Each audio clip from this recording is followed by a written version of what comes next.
इंशाल्लाह। असाइनमेंट का मुझे 2-3 लोगों ने रिक्वेस्ट की थी, तो ये है कि उसकी डेडलाइन जो है उसको हम एक्सटेंड कर देते हैं, ताकि ये कम से कम जिन लोगों को थोड़ा सा प्रॉब्लम हो रहा है, क्योंकि हमारी लैब्स असल में एकदम स्टार्ट हो गई और वीकेंड्स काफ़ी बिजी हो गए हैं, बाज़ लैब इंजीनियर्स इस क्लास के अंदर हैं, तो फिर देख लेते हैं उसको थोड़ा सा हम एक्सटेंड कर देंगे उसके डेडलाइन को इंशाल्लाह। अच्छा, ये है कि यहाँ पे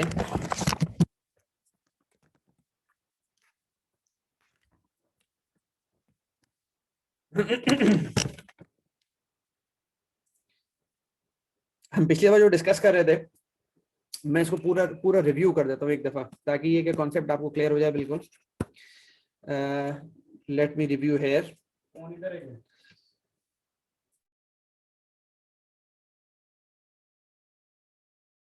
ये कि यहाँ पे अगर मैं आपको पिछले लेक्चर स्लाइड से दिखा दूं, starting from the first example, ये हम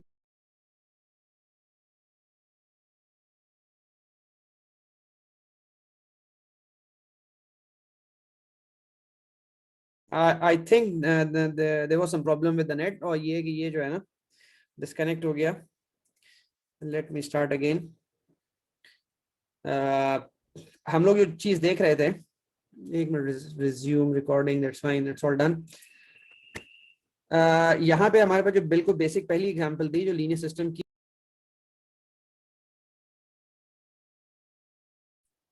पता नहीं कोई इशू आ रहा है, ये मुस्तकिल जो है ना ये बार बार डिस्कनेक्ट हो रहा है आज, वेरी स्ट्रेंज। एक मिनट, शेयर स्क्रीन।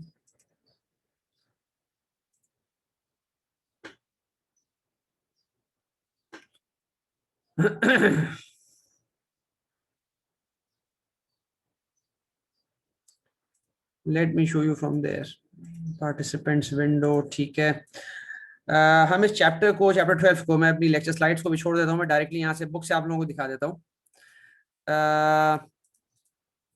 कि हमारे पास जब हम सिस्टम ऑफ डिफरेंशियल इक्वेशंस से हमने शुरू किया था लीनियर ऑटोनोमस सिस्टम, बस ये मैं ब्रीफ ओवरव्यू कर रहा हूँ, जो टॉपिक अभी मैं समझाना चाह रहा हूँ। इसके अंदर हमारे पास जो डिफरेंशियल इक्वेशंस थी वो ये डिफरेंशियल इक्वेशंस है, और ये उनका सोल्यूशन था, ये एनालिटिकल सोल्यूशन था। हम जब इनको एनालाइज करना चाह रहे थे फेस प्लेन के अंदर, तो वी हैड दिस इक्वेशन, ये आपके पास x square plus y square is this one.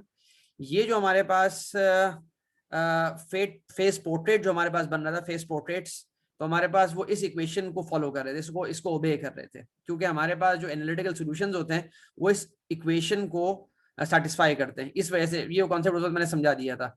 तो ये कि ये phase portrait we can deduce this from these equations. ये लीनियर सिस्टम्स के अंदर था, जब लीनियर ऑटोनोमस सिस्टम था। ये नॉन लीनियर ऑटोनोमस सिस्टम के अंदर जो ये हमने डिस्कस किया था डिटेल में, ये सिस्टम है नॉन लीनियर, और ये आपके पास जो है ये उसका एनालिटिकल सॉल्यूशन है एक्स वाई। ठीक है, आई होप रिकॉर्डिंग हो रही है। ठीक है, अच्छा, इसके बाद ये कि यहाँ पे हमने देखा था कि ये ट्रिग्नोमेट्रिक आइडेंटिटी जो थी ये वाली, ये सेटिस्फाई करती है इस हाइपरबोलिक इक्वेशन को। तो ये जो हाइपरबोलिक इक्वेशन, जब फेस पोर्ट्रेट हमने बनाए थे तो आपके पास ये हाइपरबोलास बन रहे थे। ठीक है, तो यहाँ पे कॉन्सेप्ट मैंने उस वक्त भी आपको बहुत क्लियर बताया था कि ये नॉन लीनियर डिफरेंशियल इक्वेशन है, इसका एनालिटिकल सोल्यूशन है, और ये एनालिटिकल सोल्यूशन इस इक्वेशन को सेटिस्फाई कर रहा है। और ये इक्वेशन आपके पास जो है ये फेस प्लेन की इक्वेशन है। हमेशा ऐसा नहीं होता, ये बहुत आइडियल कंडीशंस है, ये बहुत ज्यादा आइडियल कंडीशंस हैं। इसने जानबूझ के ये ली थी ताकि आपको कॉन्सेप्ट एक्सप्लेन कर सके कि ये नॉन लीनियर सिस्टम हो गया, ये उसका एनालिटिकल सोल्यूशन हो गया। बहुत दफा नॉन लीनियर सिस्टम्स का एनालिटिकल सोल्यूशन बनता ही नहीं है, वो न्यूमेरिकल सोल्यूशन पे हम चले जाते हैं। और जो टेक्निक इस चैप्टर में आपको पढ़ा चुका कि जी if you just have this differential equation, तो आप फेस पोर्ट्रेट डायरेक्टली बना सकते हो, even you don't have, if you don't have the analytical solution, और आपके पास ये वाली चीज जो है ये अगर आपके पास नहीं है, फिर भी आप डायरेक्टली फेस पोर्ट्रेट बना सकते हो और फेस पोर्ट्रेट को एनालाइज कर सकते हो। बाद में बहुत डिटेल में समझा चुका। और फिर ये कि आप उसके जो सॉल्यूशंस हैं आप उनको भी एनालाइज कर सकते हैं। ठीक है, ये सब बात गुजर गई थी। जो अभी जो बात इंपॉर्टेंट बात है जो मैं समझाना चाह रहा हूँ, वो यहाँ पर कि जी ये हमारे पास जो आखिरी एग्जाम्पल थी, जो हमारे पास प्रेडेटर प्रे मॉडल है, और इसके अंदर हमारे पास एक क्लोज फॉर्म सॉल्यूशन बन रहा था। ये प्रेडेटर प्रे मॉडल हो गया, ये हमने डिस्कस किया था, सब कुछ था, फिर इसके इक्विलिब्रियम पॉइंट्स थे, सब कुछ थे। फेस पोर्ट्रेट मैंने आपको पहले दिखा दिया था इसका, मैं दोबारा इसका फेस पोर्ट्रेट दिखा देता हूँ कि ये जो प्रेडेटर प्रे मॉडल था इसका फेस पोर्ट्रेट इस तरह करके बनेगा। ये अगर आप गौर से देखो तो यहाँ पर ये आपके पास जो बिहेवियर है, ये आपके पास सस्टेन्ड ऑसिलेशंस वाला बिहेवियर है।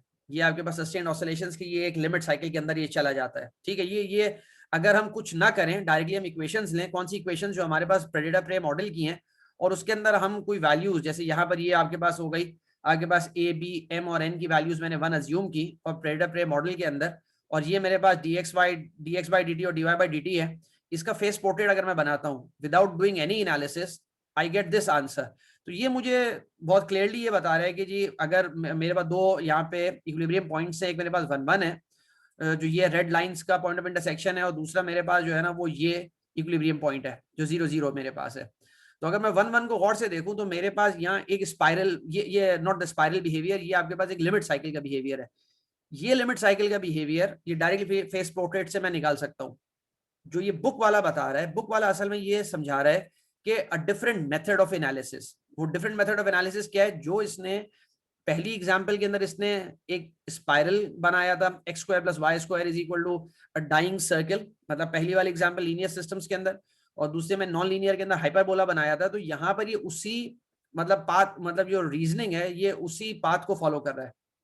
मतलब क्या कि यहाँ पे उसने कहा कि जी I have this system, I have this system, मतलब ये कि आपके पास ये जो मेरे पास प्रेडेटर प्रे मॉडल है वो ये वाला सिस्टम है।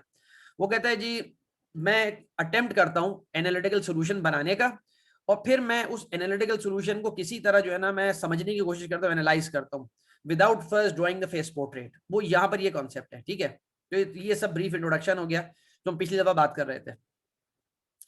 अच्छा, मुझे नहीं पता कि आज इंटरनेट क्यों इतना अनस्टेबल है, क्योंकि मतलब मेरे पास सिग्नल्स पूरे हैं, बाकी सब कुछ अब स्टेबल है, लेकिन पता नहीं ये 2 दफा तो डिस्कनेक्ट हो चुका है अभी। अच्छा, यहाँ पर हमारे पास ये वो टॉपिक था analytical solution of the model. मैं इसलिए बहुत ज्यादा एम्फेसाइज यहाँ पे करता हूँ क्योंकि इसमें कॉन्सेप्चुअल बहुत सारी बातें हैं जो आपको बिल्कुल क्लियर होनी चाहिए जब आप असाइनमेंट सॉल्व करेंगे या आगे प्रोजेक्ट है या आप अपने एग्जाम्स के अंदर। तो you should be very clear कि ये सारी चीजें हैं क्या। ये मेरे पास एनालिटिकल सॉल्यूशन मैंने अटेम्प्ट किया बहुत दफा। आप मैटलैब में करके देखोगे ना, जब आप यूज करोगे डिसॉल्व, तो वो डिसॉल्व में एम्प्टी मैट्रिक्स दे देगा। एम्प्टी मैट्रिक्स का मतलब, और वो लिखेगा उसके अंदर कि भाई analytical solution is not possible, then you have to go for numerical solutions. यहाँ पर एनालिटिकल सॉल्यूशन पॉसिबल है। तो यहाँ पे सिंपल सेपरेशन ऑफ वेरिएबल्स मैंने किया, पिछला मैं बता चुका था। सेपरेशन ऑफ वेरिएबल्स करके जब पूरा सॉल्व किया, I get this final expression. The expression is this one, y x m और e b y plus n x into k, ये आपके पास एक्सप्रेशन आ गई। अब वो कहता है कि now I will analyse this solution, this behaviour in the phase plane. Phase portraits में बना के देखता हूँ कि ये है क्या, क्योंकि this is such a complex function कि I can not understand it. ये है क्या चीज मुझे नहीं पता, ये एनालिटिकल सॉल्यूशन है, but I want to deduce something about the behaviour using analytical methods, ठीक है, जो कि बहुत स्ट्रॉन्ग मेथड्स होते हैं। क्योंकि एनालिटिकल का सबसे बड़ा एडवांटेज ये होता है कि if you get this analytical solution, the close form solution somehow, तो आप बहुत जेन्युइन, आपके पास जो है ना मतलब फाइनल जो प्रेडिक्शंस हैं या आपके पास जो उसके बिहेवियर है सिस्टम का, बहुत आप जो है ना क्लियरली एक्सप्लेन कर सकते हैं। यहाँ पर सिंपल ये बात है, ये एक्सप्रेशन है, तो ये है कि I have this one, y over e b y is equal to k e n x over x m, ठीक है। ये मैं इसलिए एक्सप्लेन कर रहा हूँ क्योंकि बहुत सारे आगे जो असाइनमेंट के प्रॉब्लम्स हैं वो इस पे बेस करते हैं। वैसे अगर आपको ये नहीं भी समझ में आता, डायरेक्ट फेस पोर्ट्रेट से भी आप बहुत सारी बातें बता सकते हैं, but you should be able to understand this thing, ठीक है। अच्छा, यहाँ पे वी स्टार्ट फ्रॉम हियर। उसने कहा कि सबसे पहले जो येलो वाला जो है ना, इसको मैं अलग प्लॉट करता हूँ और ब्लू वाले को मैं अलग प्लॉट करता हूँ। दीज आर टू फंक्शंस, ठीक है। उसको वो कहता है कि जी एफ आई हो गया और दूसरा मेरे पास जी एक्स हो गया। अच्छा, जी एक्स फंक्शन जो मेरे पास है, अच्छा मैं दोबारा असल में मैं लैपटॉप को जब टैबलेट मोड में कन्वर्ट करता हूँ तो बाज दफा ये जो है ना अभी 2 दफा डिस्कनेक्ट तभी हुआ है, तो अब मुझे लिखना है तो मैं टैबलेट में कन्वर्ट किया। आई होप कि इट वर्क्स। वैसे जनरली ये प्रॉब्लम देता नहीं है, लेकिन आई डोंट नो व्हाई, ये बहुत इराटिक बिहेवियर इसका भी। तो ये कि आपके पास f y into f x, ये समझना, ये रीजनिंग का मेथड क्या है, इज इक्वल टू के। तो एफ आई मेरे पास हो गया y a over e b y, what is f x, x m over e n x. Simple, मैंने मतलब ये कि I bring it down, is equal to k, k is a constant. तो इसका मतलब है यहां पर अगर आप गौर से देखो कि मुझे क्या करना है, मुझे सिस्टम को सॉल्व करना है। सिस्टम को सॉल्व करने का मतलब क्या होता है, every one of you understands कि जी सॉल्व करने का मतलब ये होता है I need to determine the values of x and y. अगर मुझे सॉल्व करना है, ठीक है, मतलब for certain value of x what is the value of y, इसको सॉल्व करना मानिए कहते हैं मैथ्स के अंदर नॉर्मल टर्म है। तो जब मुझे इसको सॉल्व करना है तो ये मुझे पता है कि a b m और n आपके पास कांस्टेंट है, तो मेरे पास जो चीज है आपके पास वो एक्सपोनेंशियल एक फंक्शन होता है। तो मुझे x और y की वैल्यूज निकालनी है, इस तरह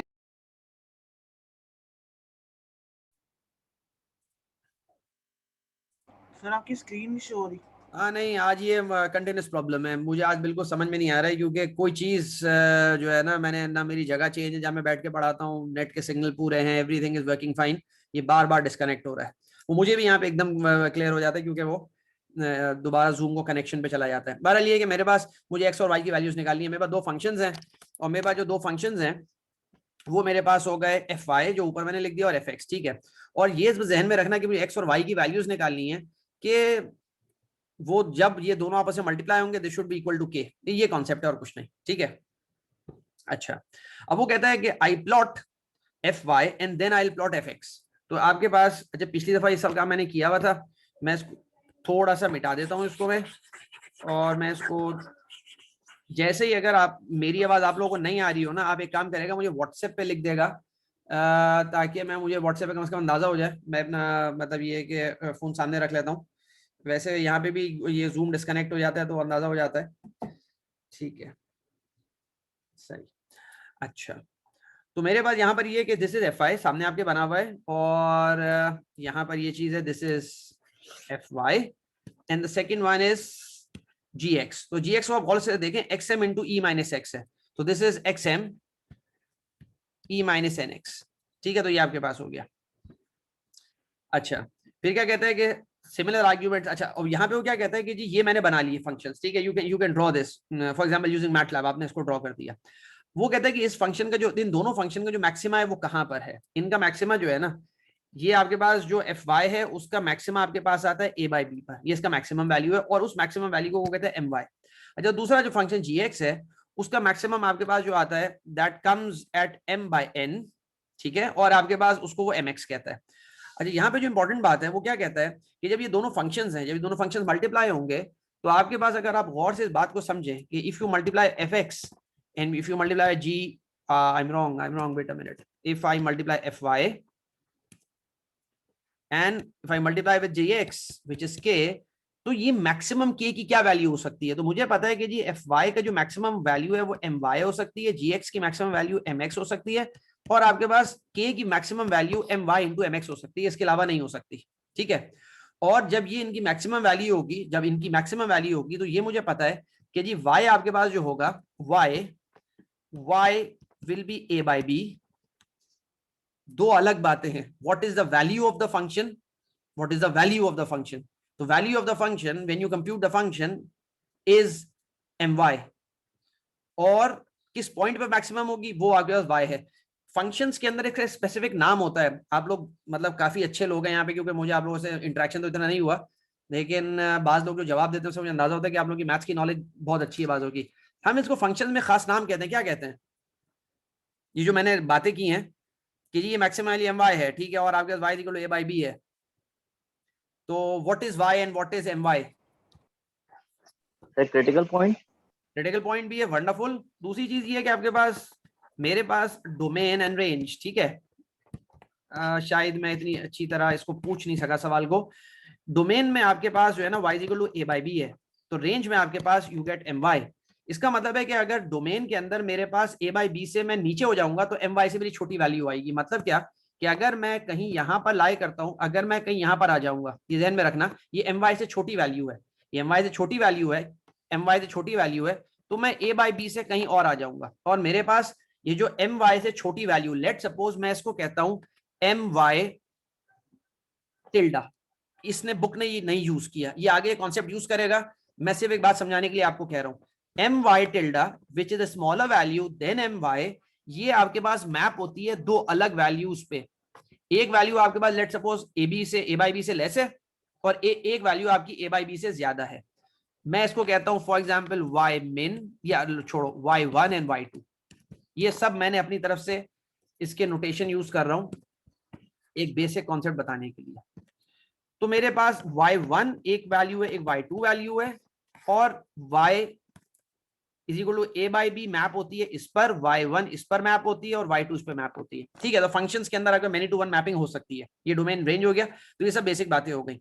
यहाँ पर क्या बात कह रहा है कि जी अगर आपके पास इसको सॉल्व करना है, सॉल्व करने का मतलब ये है कि you want to determine the values of x and y, तो ये जहन में रखना k can never be large, k can never.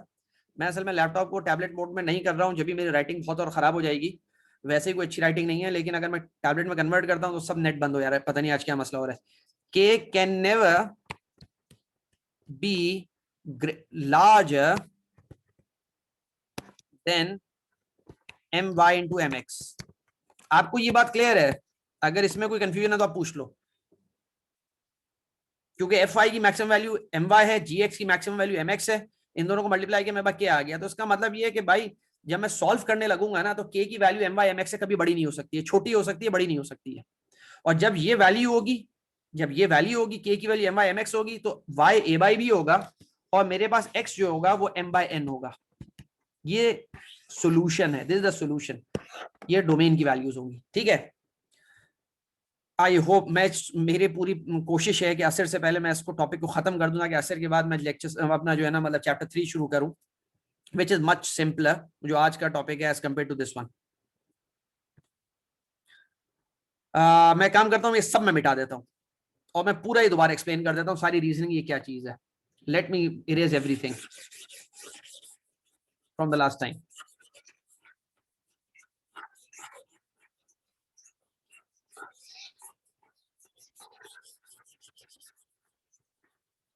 ठीक है, ऑल दिस इज गॉन और यहाँ पे भी ठीक है, लेट मी इरेज एवरीथिंग।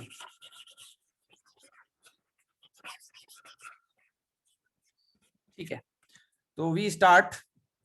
अब हमारे पास रीजनिंग, असल दोबारा मैं बता रहा हूं, वो असल में प्रूव ये करना चाह रहा है किसी तरीके से कि ये जो बिहेवियर है ना आपके पास, ये वाला बिहेवियर जो पीरियोडिक बिहेवियर है, जो ऑसिलेटरी बिहेवियर है, ये किसी तरह वो एनालिटिकल सॉल्यूशन से जस्टिफाई करे। बस ये आप जहन में रखिएगा, ये अल्टीमेट एम है। ठीक है, और ये चीज आप डायरेक्टली फेस प्लॉट से, फेस पोर्ट्रेट से मालूम कर सकते हैं, वो यहां से जो मैंने आपको इजी मेथड बताया। लेकिन अगर एग्जाम में आपको जस्टिफिकेशन करनी है यूजिंग एनालिटिकल टूल्स, तो then you have to use all these methods for reasoning, for justification. ठीक है, जब भी मैं इसको इतना डिटेल में समझा रहा हूं। अच्छा, now we start from here. Okay, from figure 12.16, I think, which is pasted here.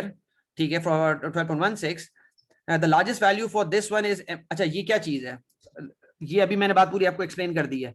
The largest value for fy into gx is my mx, ये भी बता चुका मैं आपको।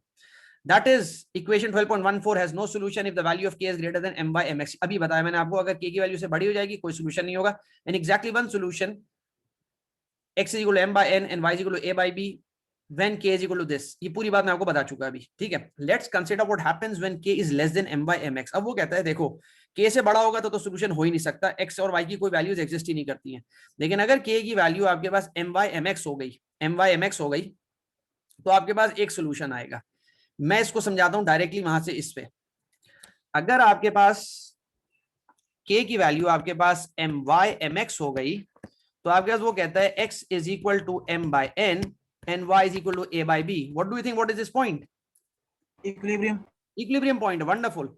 तो आपके पास, let me make a line here, और देखो वो ये बात है, मेरी रेड लाइन एग्जैक्टली उस जगह नहीं बनी जहाँ बननी चाहिए थी। ठीक है, तो ये हो गई red line and the second red line. तो ये बात हो रही है इस पॉइंट ऑफ इंटरसेक्शन की। ठीक है, तो ये आपके पास हो गया, this point of intersection is this point. इस पर वो क्या कह रहा है आपके पास, इस पे एक ही सोल्यूशन है बस। वो जो सोल्यूशन है आपके पास, वो आपके पास इक्विलिब्रियम सोल्यूशन है, वहां पे मूवमेंट कोई भी नहीं है, एक्स की वैल्यू फिक्स्ड है, वाई की वैल्यू फिक्स्ड है। जब आपकी वहां से शुरू करेंगे तो कहीं नहीं जाएंगे, वहीं बैठे रहेंगे, वहीं खड़े रहेंगे। ठीक है, आप मैटलैब में जब इसको ट्राई करोगे तो when you start your solution in the simulations, जो एक्सटी और वाईटी की वैल्यू होगी वो स्टेबल रहेगी, वो मूव नहीं करेगी। ठीक है, ये पिछले मैंने आपको सब दिखाया था मैटलैब के अंदर, मैंने कोड जब भी आपसे शेयर कर दिया था कि आप लोग खुद ही डिफरेंशियल इक्वेशंस को, मतलब इस मॉडलिंग प्रोसेस को आप समझ सकें, डिड्यूस कर सकें। ठीक है, अच्छा आगे वी मूव ऑन। तो ये तो बेसिक बात हो गई बिल्कुल। That is equation, that all this is done। ठीक है, suppose the value of k is now less than my mx, तो k आपके पास हो गया s my। s की वैल्यू आपके पास वो अज्यूम करता है कि मैं ये जो आपके पास सियान कलर है मैं यूज कर रहा हूँ फॉर एक्स और मैं येलो यूज करता हूँ फॉर वाई, ताकि वो एक कलर कोडिंग भी रहे, ठीक है। वो कहता है आपके पास कि जी मेरे पास मैं एम वाई की वैल्यू तो मूव नहीं करता, मतलब क्या कि मैं एम वाई को मूव नहीं करता, मैं एम वाई को अपनी जगह पे स्टैटिक रखता हूं। मतलब ये कि यहां पर ये जो पॉइंट है इसको मैं यहां से नहीं हिलाता। मतलब क्या कि मेरा जो y है वो y मेरे पास बैठा हुआ है a बाई बी पे। What I do if I lower the value of mx, मतलब क्या कि मेरे पास अगर मैं ये वैल्यू कोई लेता हूं, अब गौर से समझना है यहाँ पे क्या मसला है। जब मैं यहां पर ये वैल्यू लेता हूं तो this value is s which is less than mx, ठीक है। और ये जहन में रखना दोबारा कि value of k is s into m y. तो अब मेरे पास जो सॉल्यूशंस बनेंगे, सॉल्यूशंस का मतलब क्या होता है कि मेरे पास values of x and y, क्या ख्याल है आपके पास क्या बनेंगी? x की मेरे पास दो वैल्यूज बनेंगी कि नहीं बनेंगी? जी सर, 2 बनेंगी और y की भी 2 बनेंगी। m बनेगी और ये xm बनेगी, ठीक है। सॉरी, y और की 1 ही यहाँ पे होगी। आपके पास y की वैल्यू a की बनेगी, y की वैल्यू आपके पास बनेगी a बाई बी, और x की वैल्यू आपके पास दो वैल्यूज बनेगी, एक xm बनेगी और दूसरी आपके पास वैल्यू बनेगी x कैपिटल M। तो मेरे पास जो सॉल्यूशन सेट बनेगा, solution set, the solution set, you sir should एक चीज समझ stop me if you don't understand. Bilal एक सेकंड ठहर जाओ, मैं एक लिख देता हूं एक बात, उसके बाद सॉल्यूशन सेट मेरे पास बना x m comma a by b और x capital m comma a by b. I will stop here now. अब पूछो सवाल। हाँ बिलाल। सर मैं पूछ ही रहा हूँ कि हमारे पास जो g ऑफ x की जो मैक्सिमम वैल्यू है m बाई n है ना, तो हम तो एक s मिनट एक को मिनट एक मिनट एक मिनट, देखो जी ऑफ एक्स की maximum value is m x. जी जी वही mx जो के बराबर है m बाई n के। ये तो बिल्कुल सर ये तो सर हमने तो m बाई n से वैल्यू लेस ली है, तो हम तो लेफ्ट नहीं हैंड नहीं नहीं साइड पे नहीं मूव नहीं नहीं करेंगे नहीं, ना। एम बाई एन से नहीं लिए बिलाल। बिलाल ये बात बिल्कुल नहीं है, दोबारा समझो, पूरी रीजनिंग समझो दोबारा। मैं ये कहता हूं कि के की मैक्सिमम वैल्यू हो सकती है m x into m y. सही मैं है। कहता हूं एम वाई को ना छेड़ो, एम वाई को अपनी सही जगह है। फिक्स रखो। फिक्स रख दिया, ठीक है। छोड़ दिया इसको, तुमने को यहाँ पे फिक्स रखा। तो इस फिक्स जी जी रखने की बिल्कुल। वजह से y की वैल्यू a बाई बी है मेरे पास, y की वैल्यू a बाई बी से ठीक है। नहीं हट रही है। ठीक है।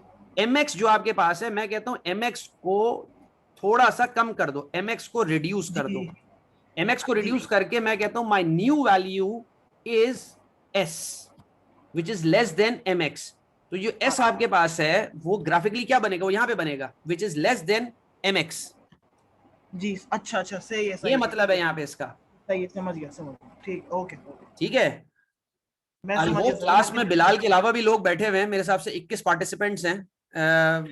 तो आई होप सर आपको आ रहा होगा। सर मुझे प्रॉब्लम ये आ रही है कि ये तो जितनी बात भी आप कह रहे हैं, अगर आप ना भी बोल रहे तो ये ग्राफ से नजर आ रही है। गुड, इसमें दैट्स फाइन कंफ्यूजन दैट्स क्या फाइन। है? नहीं, असल में ये कि कंफ्यूजन मुझे क्या मुझे है? एक्सप्लेन इसलिए करना है क्योंकि बाज लोग मतलब मैथ्स के अंदर इतने स्ट्रॉन्ग स्किल्स नहीं होते, लेकिन इसलिए अगर आप लोगों को समझ में आ रहा है तो मेरे लिए बहुत अच्छी बात है। It's wonderful. अच्छा हम आगे चलते हैं। तो हमारे पास सिंपल ये चीज है। अच्छा यहाँ पर अब वो ये कहता है कि आपके पास this is the value, this is all done, this is a positive, then the equation. अब वो कहते हैं कि ये वाली जो आपके पास इक्वेशन है x m e minus n x is equal to s, जो आपके बेसिकली जी एक्स था which is equal to s, तो आपके पास ये चीज बनी। आपके पास you have x m, you have capital x M. अब वो यहाँ पर ये बात कहता है कि अब वो प्रूफ की तरफ जाता है कि आपके पास you have for one single value you have two values of x, for one single value of y. अब यहां पे अगर आप इसको गौर से देखें कि for one single value you have two different values, the x m and the x capital M for the same value। मतलब y की आपके पास एक वैल्यू है, this is one value of y, उस पर आपके पास दो x की वैल्यूज मिल रही हैं। तो ये बात वहां से हमें बिल्कुल क्लियर हो गई, ये जो अभी रीजनिंग हमारी सारी चल रही थी, ठीक है। हम आगे चलते हैं। यहाँ पे वो ये कहता है कि नाउ ये सब बात क्लियर हो गई। Now if x is less than x m, वो कहता है कि मैं यहां पर एक पॉइंट चूज करता हूं, मैं यहाँ पे एक पॉइंट चूज करता हूं दिस वन। इसके बारे में क्या ख्याल है कि इसका सोल्यूशन क्या बनेगा? If x is less than x m तो होगा क्या आपके पास? वो कहता है कि आपके पास यहां पर जो s की वैल्यू है वो आपके पास और कम हो जाएगी। then xm e minus nx is less than s, मतलब ये वाली जो आपके पास s है ये और वैल्यू इसकी कम हो जाएगी। अगर मैं x का कोई वैल्यू लेता हूँ xm पर, तो मेरे पास this value is less than s, और मैं इसको अगर मतलब ये है कि जब सिंपल मल्टीप्लाई करूं xm e minus nx is less than s, और मैं सिंपल जो है ना मतलब यहाँ पे divide both side divide by xm e minus nx simple जो आपके पास है, तो s e nx और x minus m is this greater than 1, तो this goes here, तो ये मेरे पास 1 से बड़ा हो जाएगा। अब रीजनिंग यहाँ पे देखना वो कहना क्या चाह रहा है, वो कह रहा है कि आपके पास ये 1 से बड़ा हो गया, जब ये 1 से बड़ा हो गया f5 मेरे पास होता है y e minus by, और यहाँ पे उसने जो रिप्लेस किया आपके पास y e minus by is equal to k nx minus ex, ये लिखा हुआ है fy is equal to k और आपके पास 1 over gx, am I right? gx is this one, yes, this is fine, ये लिखा हुआ है इसने।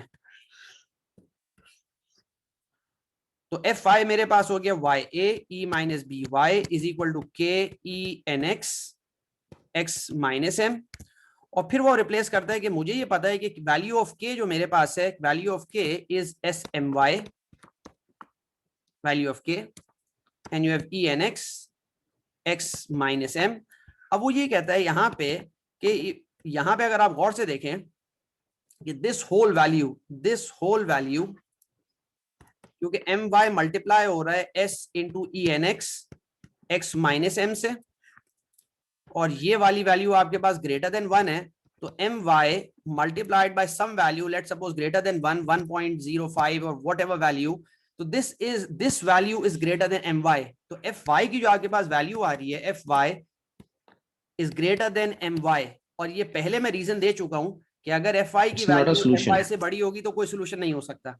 इसका मतलब यहाँ पर ये है कि अगर मैं कोई वैल्यू यहाँ पे xm की कोई वैल्यू, ग्रीन वैल्यू ये वाली मैं अगर वैल्यू चूज करता तो मेरे पास कोई सोल्यूशन नहीं है। अगर मेरे xm से छोटा हो जाएगा तो कोई सोल्यूशन एग्जिस्ट नहीं करता।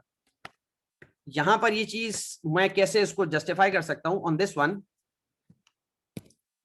कि जी अगर मेरे पास xm से मतलब ये जो आगे बाद डिफरेंट सर्कल्स है ना, ये डिफरेंट इनिशियल कंडीशंस है, ऑलवेज रिमेंबर ये सारी डिफरेंट इनिशियल कंडीशंस है।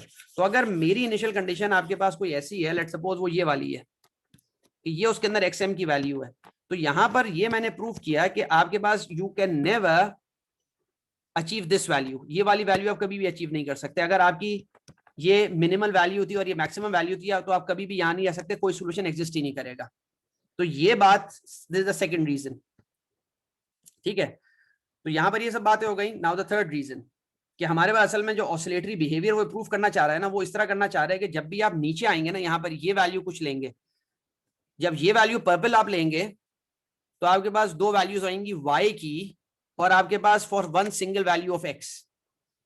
जिस तरह पहले उसने रीजन लिया था, पहले उसने रीजन क्या लिया था कि आपके पास for one value of y you get two values of x। यहां पर रिवर्स प्रोसेस है कि for one value of x you get two values of y। ये जो बिहेवियर आपके पास होता है ये ऑसिलेशन का बिहेवियर है, ये वाला बिहेवियर कि जी आपके पास एक y पर दो x आ रहे हैं और आपके पास एक x पर दो y आ रहे हैं। तो आपके पास अब ये चीज मैं देखता हूं कि for one x m by n I am getting two y's। ये आखिरी रीजन है और कुछ नहीं, जो आप खुद भी अंडरस्टैंड कर सकते हैं, कोई इतनी बड़ी चीज नहीं है कि if I take this line तो I get two y values, I get two y values y2 and y1। ये y2 और y1 आपके पास ये कैसे पता चला, ये एग्जैक्टली वही रीजन है जो अभी मैंने आपको ड्रॉ करके बता दिया कि you get two y values, you get two y values for one single value of x। जो कि इसने यहाँ पे ये पूरा रीजन जो बनाया है वो इसने पूरा यही रीजन बनाया, you get two values of y for one value of x। तो ये जो आपके पास कॉन्सेप्ट है कि जी आपके पास ये ऑसिलेटरी बिहेवियर है, और ये ऑसिलेटरी बिहेवियर जो है ना मतलब वो किस तरह हुआ कि मेरे पास for one single value of x I am getting two y's, for one single value of मतलब for equilibrium value of x I am getting two x। और फिर इसी तरह कि अगर मैं अलग वैल्यूज लेता हूं, अगर आपको थोड़ा बहुत ये बात क्लियर हो गई है मैं कहता हूँ ये वाला मेरा पास पॉइंट है, ये वाला मेरे पास पॉइंट है, लेट्स सपोज ये मेरे पास पॉइंट है जो ब्लू में मैंने लिखे हुए हैं, मैं इसका डायग्राम कैसे बना सकता हूँ, क्या ख्याल है, मतलब एनालिटिकल सॉल्यूशन के अंदर मैं कहता हूँ this is y, this is f y and this is f x, अगर आप लोगों में जिसको बात क्लियर हो गई है, and this is g x. तो ये वाले मेरे पास जो पॉइंट्स है, ब्लू पॉइंट्स हैं, क्या ख्याल है इनके बारे में कि यहाँ पर ये कैसे बनेंगे, ये कैसे रिप्रेजेंट हो सकते हैं ऑन दीज कर्व्स?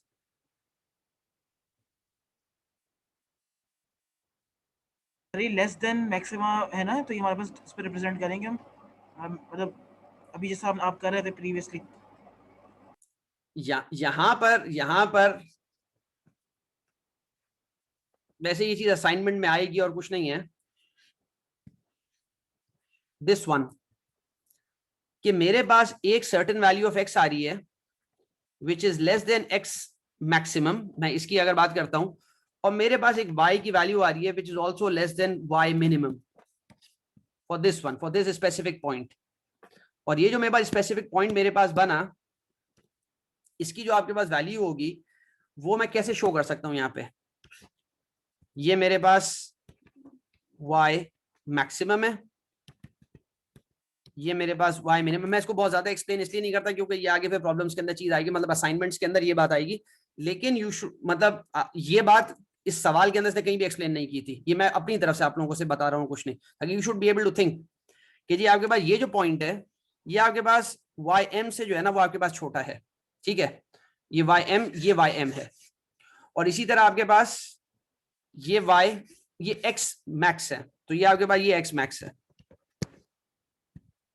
तो ये एक्स मैक्स है, यहाँ पे ये एक पॉइंट यहाँ कहीं लाई करता है और ये यहाँ कहीं लाई करता है, ये बेसिक हिंट है और कुछ भी नहीं है, ठीक है। बहरहाल ये कि ये जो यहाँ पे इसने पूरी बात समझाई वो सिंपल ये चीज समझाई कि एनालिटिकल सॉल्यूशन से मैं अपने पीरियोडिक मोशन को किस तरह प्रूव कर सकता हूँ। वो सिर्फ ये डायग्राम अगर आप समझ गए हैं, अगर ये वाला डायग्राम आप समझ गए हैं और ये रीजन समझ गए हैं कि आपके पास यहाँ पे सोल्यूशन एग्जिस्ट क्यों नहीं कर सकता, इस रीजन में एग्जिस्ट नहीं कर सकता, इस रीजन में एग्जिस्ट नहीं कर सकता, इस रीजन में एग्जिस्ट नहीं कर सकता, इस रीजन में एग्जिस्ट नहीं कर सकता, ये रीजन अगर यहाँ पे आपको समझ में आ गया देन इट्स ऑल क्लियर, इसमें कोई ऐसा मसला नहीं है। बाकी चीज जो मैटलैब का कोड है, मतलब ये कि ये जी जी सर, ये जो जितना भी आज तक आपने जो पिक्चर कवर किया है, ये समझने के लिए कि हमें समझ आया, हमें सर कुछ सवालात करें ताकि हमें पता तो चले हमें समझ भी आया है कि नहीं, क्योंकि चीज़ें इतनी तेज़ी से आ रही हैं और जा रही हैं, ये कॉम्प्रिहेंड करना मुश्किल है कि कौन सी चीज़ हम समझ पा रहे हैं और कौन सी चीज़ हम छोड़ रहे हैं। जब तक हमसे इसी पॉइंट पे इसी दौरान लेक्चर अगर हमसे कुछ सवालात हो जाए ताकि हमें पता चले, जैसे कि अभी आपने सवाल किया था we were unable to answer, तो उससे मुझे भी ये फील हो रहा है कि शायद मुझे समझ नहीं आ रहा, लेकिन क्योंकि मैं बोलना चाहते हुए भी नहीं बोल सका, कुछ चीजें हैं जो कि इतनी तेजी से जा रही हैं असल में उसको नदीम साहब समझने के लिए सर। बिल्कुल नहीं, मुझे अंदाजा है असल में अभी किसी ने बीच में कमेंट किया था या आपने किया था किसी और ने किया था कि जी ये चीज तो बहुत ऑब्वियस है ग्राफ से। असल में ग्रेजुएट स्टडीज के अंदर एक बहुत इंपॉर्टेंट चीज ये है कि बहुत सारी चीजें, मतलब ये है कि जब मैं मतलब पहले मतलब ये तो मैथ्स बहुत सिंपल मैथ्स है, मतलब मैं जब ऑक्सफोर्ड के अंदर मैं अपनी ग्रेजुएट स्टडीज के अंदर मैं जब पहली क्लास में गया हूँ तो वो डिस्ट्रीब्यूटेड कंट्रोल्स की क्लास थी, और जब वो पूरी क्लास गुजर गई 50 मिनट का सेशन, तो मुझे वाकई में कुछ समझ में नहीं आया। तो मेरे साथ एक ब्रिटिश बैठा था, मैंने उससे पूछा तो उसने कहा मुझे भी कुछ समझ में नहीं आया, तो मैंने कहा फिर मुझे थोड़ा इत्मीनान हुआ कि यार, फिर उनसे जब मेरी बात हुई तो उन्होंने कहा कि यहाँ पर जो है ना ये जो मैथ्स की जो आपके पास ये टेक्निक्स यूज कर रहे होते हैं ना, हम उस पर कॉन्सेंट्रेट करते हैं क्योंकि बाद में ओवरऑल आइडिया बिल्डअप करना जो है ना कहने की कि ये बाद में हम बिल्डअप करते हैं। ये लेक्चर में मतलब मैं तो अपनी कोशिश करता हूँ कि आपको बता दूं, मतलब बार बार जब मैंने इस लेक्चर को शुरू किया तभी मैंने एक ओवरव्यू आपको दिया कि what I am going to do today, लेकिन वही बात है कि इसकी वाकई में एक सही सेंस आपको मिल जाए ना, उसके लिए आपको बाद में असाइनमेंट जब सॉल्व करता है ना आदमी, तब उसको वाकई में अंडरस्टैंडिंग डेवलप होती है ये है क्या चीज। तो जब भी मैंने असाइनमेंट अभी भी जो आपको दिया है वो थोड़ा मतलब ये है कि अब बाज लोगों के लिए वो डिफिकल्ट होगा, बाज लोगों के लिए बहुत सिंपल होगा, लेकिन लर्निंग वहां से होती है। यहाँ पे मैं मैथमेटिकल स्किल्स अपनी कोशिश करता हूँ आप लोगों को पूरी समझा दूं। बाकी मतलब मैं यही कहता हूँ कि you are more than welcome to ask anything, बीच में आप रोक के कि भाई ये चीज है ये कैसे हो रही है, लेकिन वो जो आपकी बात है ना कि मतलब वाकई में आदमी को क्लियर बिल्कुल चीज हो जाए, वो जब तक आप असाइनमेंट सॉल्व नहीं करेंगे और उसको 2 3 4 दफा देखेंगे नहीं ना, तब आदमी को वाकई में अंदाजा होता है कि मैं अप्लाई कैसे कर सकता हूँ इसको।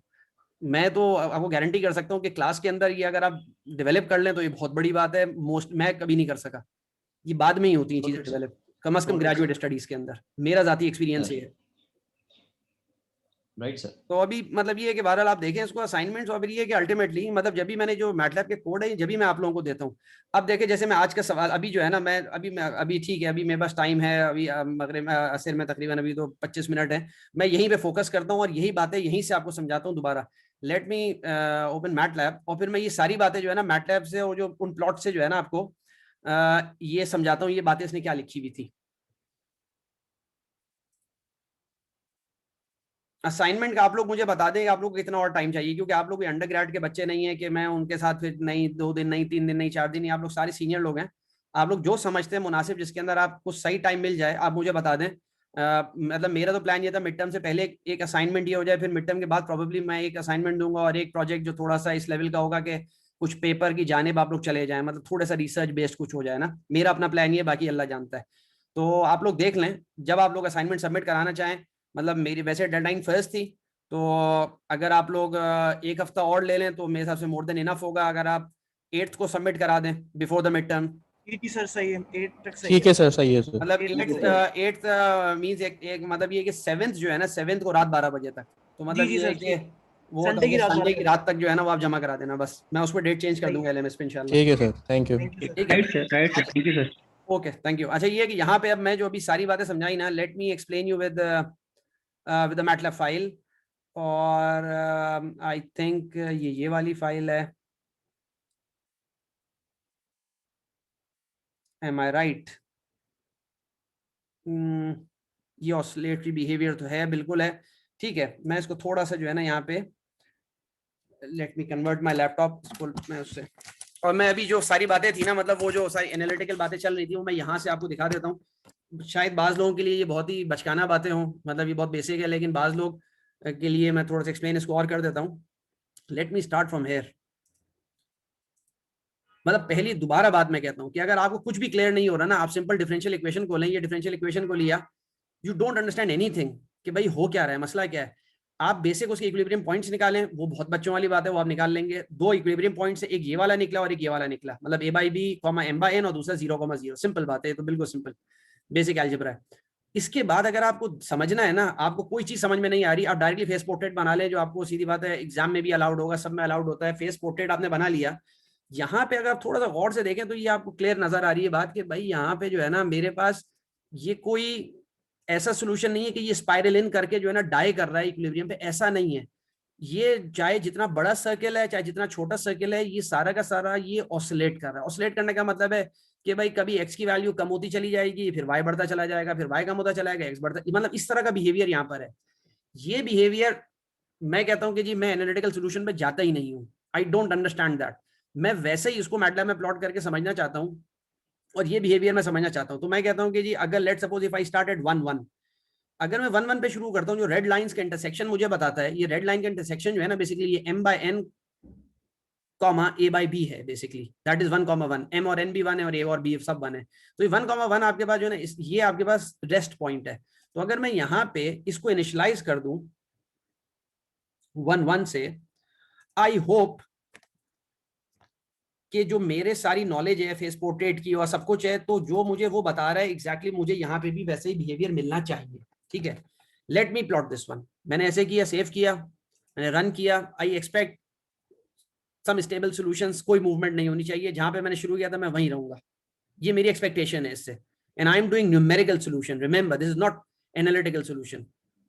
पता नहीं क्या हुआ, अल्लाह ही रहम करे। अच्छा वो अभी रन कर रहा है, आप लोगों को मैटलैब की स्क्रीन विजिबल है? यस सर, विजिबल है। ठीक है, जज़ाकल्लाह। आप ये देखो यहाँ पर कि मैंने 1 से और 1 से शुरू किया था, मैं 1 पर रहा। ठीक है, मैंने 1,1 से शुरू किया, मैं 1,1 पे रहा। मुझे आप में से वो आदमी जिसको जेन्युइन समझ में आया है, मुझे बुरा लगता है ग्रेजुएट स्टडीज के अंदर मैं पार्टिसिपेंट विंडो खोल के फिर रैंडम किसी से सवाल करूं, वो मुझे जो है ना, बच्चों में तो वो बात सही है। Let me draw this line. अच्छा ये इतना ज्यादा क्लटर्ड हो गया यहाँ पे कि मैं क्या करूं, मैं इरेज करता हूँ और फिर मैं पूछता हूँ आपसे, ताकि नदीम साहब की जो एक बात है वो, late me erase this one, late me erase everything, कोई फर्क नहीं पड़ता इससे। मैं एक लाइन यहाँ पे ड्रॉ करता हूँ, इस लाइन की इंटरप्रिटेशन आप मुझे मैटलैब में समझाएगा कि क्या होगी। I draw this line मैंने लाइन ड्रॉ की, ठीक है, ये लाइन मैंने ड्रॉ की, ये थोड़ी सी वो हो गई है, ऑफ सेंटर हो गई है, ये बिल्कुल उससे पास कर रही है ना m/n से, ठीक है। और मैंने बहुत सारा भी डिस्कशन किया और उसके अंदर ये बात थी कि भाई ये पॉइंट आया और ये पॉइंट आया, ये मैटलैब में मैं क्या करूंगा, आप कौन मुझे बता सकता है, what should I do? It is a very simple question, ये कोई इतनी हाई फाई चीज नहीं है। आप कोई बता सकते हैं कि ये मैटलैब में मैं कैसे कर सकता हूँ कि भाई मेरे पास एक ब्लू लाइन है और m/n पर है और ये पॉइंट ऑफ इंटरसेक्शन दो उसके रेड पॉइंट्स ऑफ इंटरसेक्शन आ रहे हैं, और ये क्या मतलब है इसका? मतलब मैथ्स में तो बहुत सिंपल है भाई, वो मैंने अभी आपको बताया कि भाई आपके पास आप x पे आप मैक्सिमम पे खड़े हुए हैं, आप इधर खड़े हुए हैं, तो और आपके पास y की दो वैल्यूज आ रही हैं, सिंपल ये बात है और कुछ नहीं। ये ऊपर वाला y मैक्स हो गया, ये छोटा वाला y मिन हो गया। How you are going to translate this into MATLAB? क्या ख्याल है, कौन बताएगा आप में से?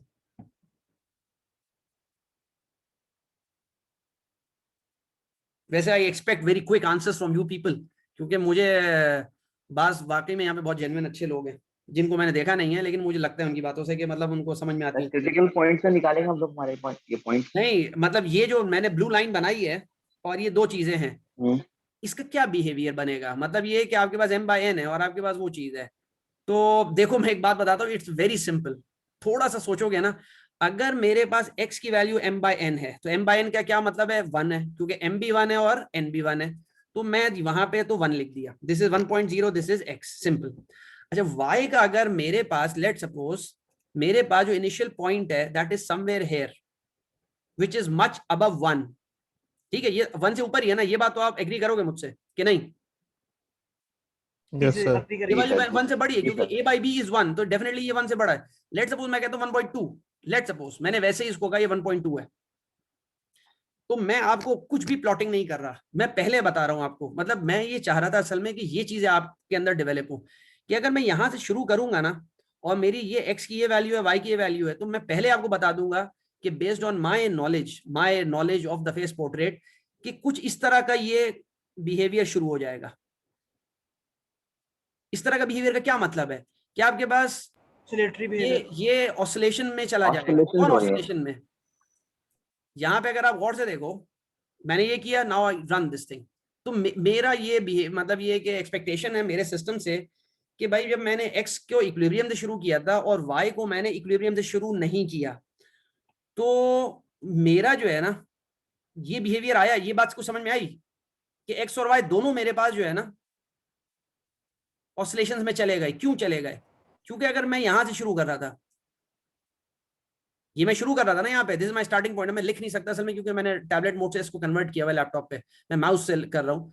तो यहां से मैंने शुरू किया तो मेरे पास I start spiralling around the equilibrium point, ये सब मतलब ये जो है ना ये यूं चलता चला जाएगा और एक ही मैं सर्किल में हमेशा मूव करता रहूंगा, मैं उससे कम या ज्यादा नहीं हो सकता। मतलब ये कि मेरी जो आपके पास एम्पलीट्यूड्स हैं they are not going to change. कुछ बात समझ में आई? जी सर। जी सर। ठीक है, तो you can test all your concepts from the MATLAB code. सबसे बेहतरीन बात यहाँ पर ये, तो आप कुछ भी करो आपको बात क्लियर यहाँ पे हो जाएगी। मतलब यहाँ पर एक और चीज थी कि जी आपके पास मैं x मैक्स से बड़ा नहीं हो सकता और x मिन से छोटा नहीं हो सकता, वो तो सीधी बात है सोल्यूशन यहाँ पर आएंगे ही नहीं, क्योंकि यहाँ पर मसला सारा होगा कि ये चीज आप मैटलैब के कोड से प्रूव नहीं कर सकते, क्योंकि मैटलैब का कोड आपको क्या करेगा, आपने कोई भी इनिशियल कंडीशन दी, यहाँ पे दी, यहाँ पे दी, कहीं पे भी दी ना, वो क्या करेगा, वो एक बड़ा सा सर्किल, मतलब ये फेस पोर्ट्रेट का इस ट्रेजेक्ट्री को वो ट्रेवर्स करना शुरू कर देगा मुस्तकिल, बस, और कुछ नहीं करेगा। अगर मैं यहां पर हूंगा तो वो आपके पास इक्विलिब्रियम पर है, रेस्ट पॉइंट है, वो मूव ही नहीं करेगा। कहीं पे भी होगा ना वो ऑसिलेशंस करना शुरू कर देगा, किसी पॉइंट से भी मैं शुरू करूं तो वो यहाँ पे विजिबल है, आप ये देखो गौर से। इसमें और बहुत सारे एनालिसिस है जो मैं भी नहीं करवाता, मतलब और बहुत सारी चीजें इसके अंदर, बहुत डिटेल्ड एनालिसिस है, लेकिन ये कि ये this is more than enough for you people. अच्छा यहाँ पर एक चीज ये कि यही वाली ऑसिलेशंस जो है ना, मैं अगर स्टार्ट करूं किसी इस, let me erase this whole thing, मैंने इसको मिटा दिया। मैंने क्या किया यहाँ पे, मैंने 1.2 से जो है ना मैंने शुरू किया था।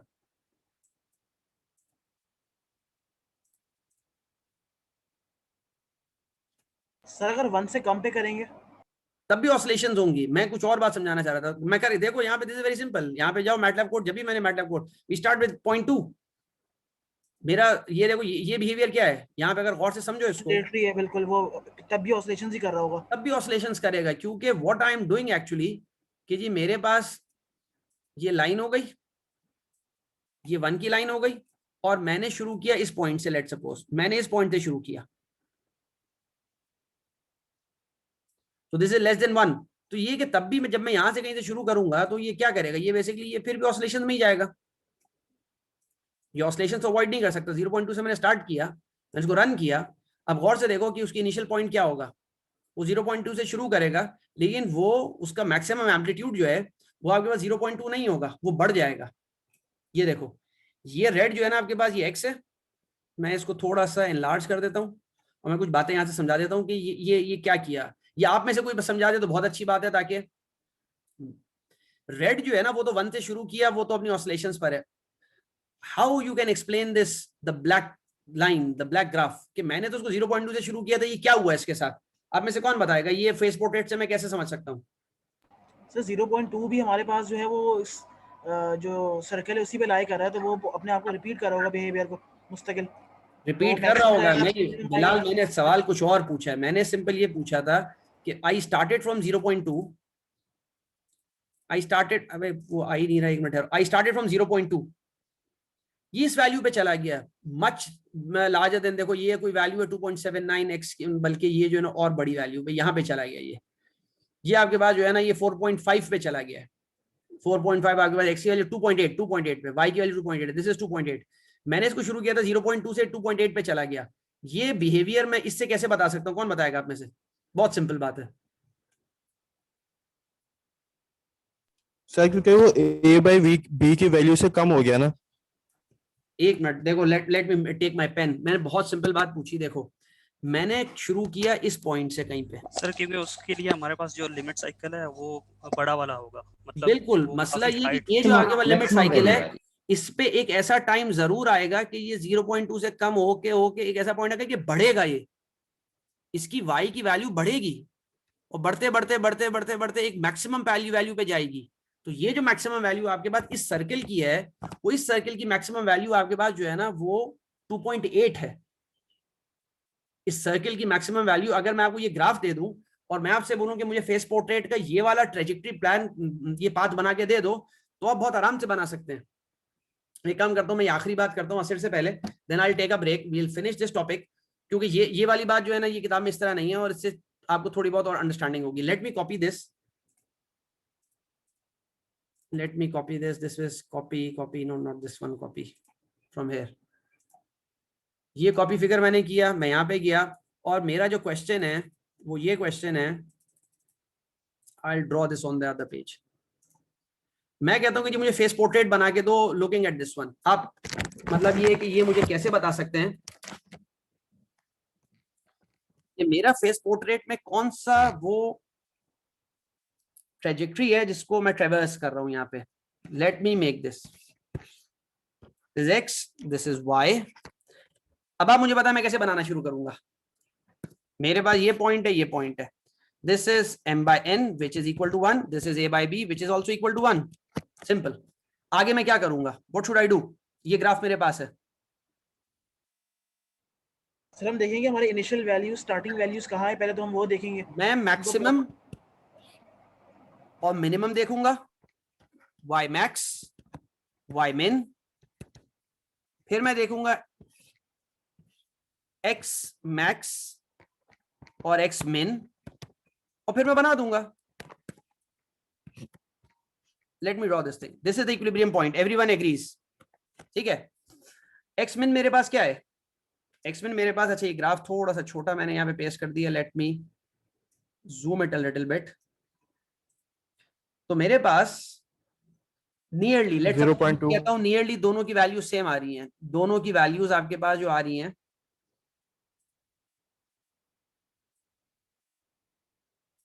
वो अगर मैं कहता हूं जी 0.2 है, लेट सपोज, ठीक है। तो ये भी मेरे पास 0.2 हो गया और ये भी मेरे पास 0.2 हो गया, तो ये मेरे पास 0.2 लेट सपोज मेरे पास ये हो गया।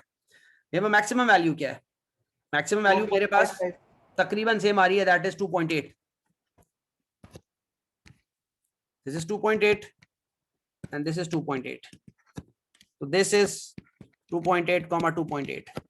तो ये मुझे पता है कि जी ये जो आगे का पाथ है ये यहाँ से कुछ मूव करेगा, एक पॉइंट ये है, एक पॉइंट मेरे पास ये है, एक पॉइंट मेरे पास ये है, एक पॉइंट मेरे पास ये है।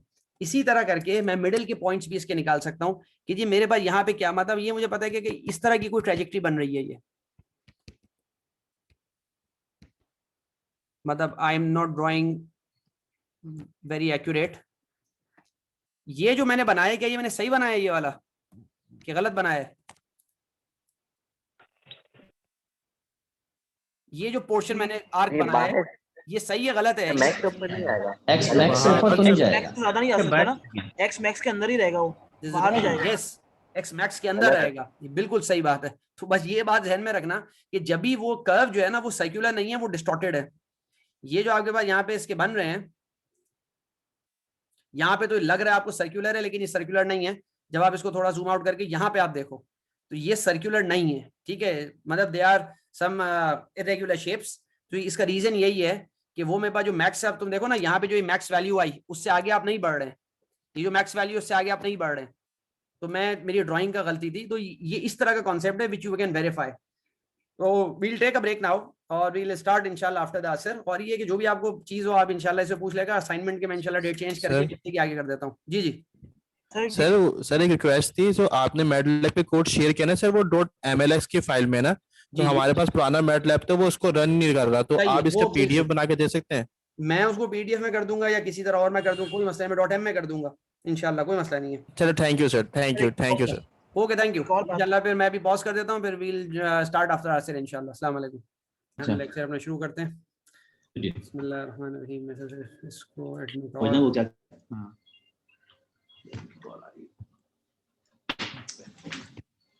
अटेंडेंस एक दफा जो है ना बस मैं ले लूं ताकि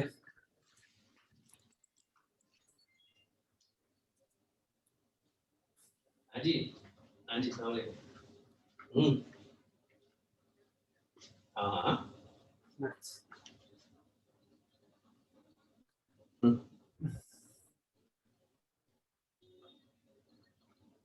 अच्छा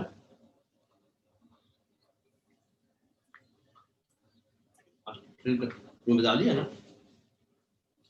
ठीक है, हाँ ठीक है बैठ नदीम साहब आपका माइक खुला हुआ है, उसको प्लीज म्यूट कर दें, थैंक यू। लेक्चर 6 अच्छा ये है कि यहाँ पे हमें देखना है चैप्टर 3 असल में मोस्ट इम्पॉर्टेंट, मतलब ये है कि चैप्टर ये स्क्वायर फिटिंग, मतलब इसके अंदर हम डिस्कस करेंगे। मैं में हूँ, रूम नंबर 1 में। नदीम साहब मेरे हिसाब से आप अभी बैठे हुए हैं व्यू क्यों दे?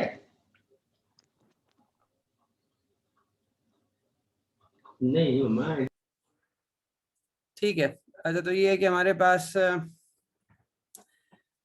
in the mathematical modeling process we encounter situations that cause us to analyze data for different purposes or assumptions can lead to a model of a particular type. अच्छा चैप्टर 2 मैं यहाँ पे डिस्कस नहीं किया है। Chapter 2 के अंदर basically बहुत बेसिक मॉडल्स वो सिखाते हैं उसके अंदर, तो आप लोग खुद भी देख सकते हैं, कोई ऐसी उसमें मतलब बहुत डिफिकल्ट चीज नहीं है। और मॉडल जो उसने बना लिया, लेट्स सपोज जैसे यहाँ पर एक मॉडल है chapter for example chapter 2 analysis of the distance required to bring a car to a safe stop once the brakes are applied led to a sub model of the form. वो कहता है कि जी अगर मैंने breaks apply किए, मैं certain velocity से move कर रहा हूँ, तो मेरे पास ये मॉडल जो है ना उसने डेवलप किया था using some basic principle from physics, ठीक है। तो d b is equal to c v square, v velocity हो गई, डी बी आपके पास जो है ना स्टॉपिंग डिस्टेंस हो गया लेट्स सपोज, ठीक है, where d b is the distance required to stop the car and v is the velocity of the car at the time the brakes are applied and c is some arbitrary constant of proportionality. इस पूरे chapter का जो main objective है वो ये है कि ये जो कांस्टेंट ऑफ प्रोपोर्शनैलिटी है ये किसी तरह हम डिटरमिन करें, ठीक है। जो कांस्टेंट्स होते हैं मॉडल्स के अंदर हम ये किस तरह डिटरमिन कर सकते हैं, जो कि चैप्टर 1 के अंदर या चैप्टर 12 के अंदर बार बार बात आई कि जी आपके पास एक्सपेरिमेंटल डेटा से हम कर सकते हैं। तो यहाँ पर हम उस पर फोकस करेंगे कि वो हम कैसे कर सकते हैं। अच्छा डिटरमिनिंग द मॉडल पैरामीटर्स, जो कि मोस्ट इंपॉर्टेंट चीज। At this point we can collect and analyse sufficient data to determine whether the assumption are reasonable. तो मतलब ये कि हमने एक मॉडल बना लिया, फॉर एग्जांपल यहाँ पे एक मॉडल था d b is equal c v square और इसके बाद यहाँ पे, अब यहाँ पे जैसे यहाँ पे let's suppose y equal CV square, इस टाइप का मॉडल है वो ना, जो अभी हमारा ब्रेकिंग डिस्टेंस का है। तो C हमारे पास जो है ना, ये कांस्टेंट ऑफ प्रोपोर्शनैलिटी, अब ये किसी तरह हमको डिटरमिन करना है फ्रॉम द डेटा, ठीक है। अब जो डेटा हमारे पास लेट्स सपोज, अब वो आगे यहाँ पे डिटेल में डिस्कस होगा कि जी हमारे पास लेट्स सपोज कोई डेटा इस तरह करके आ गया हमारे पास, और हम फिर प्लॉट करेंगे और फिर हम जो है ना वो डिटरमिन करेंगे C की value,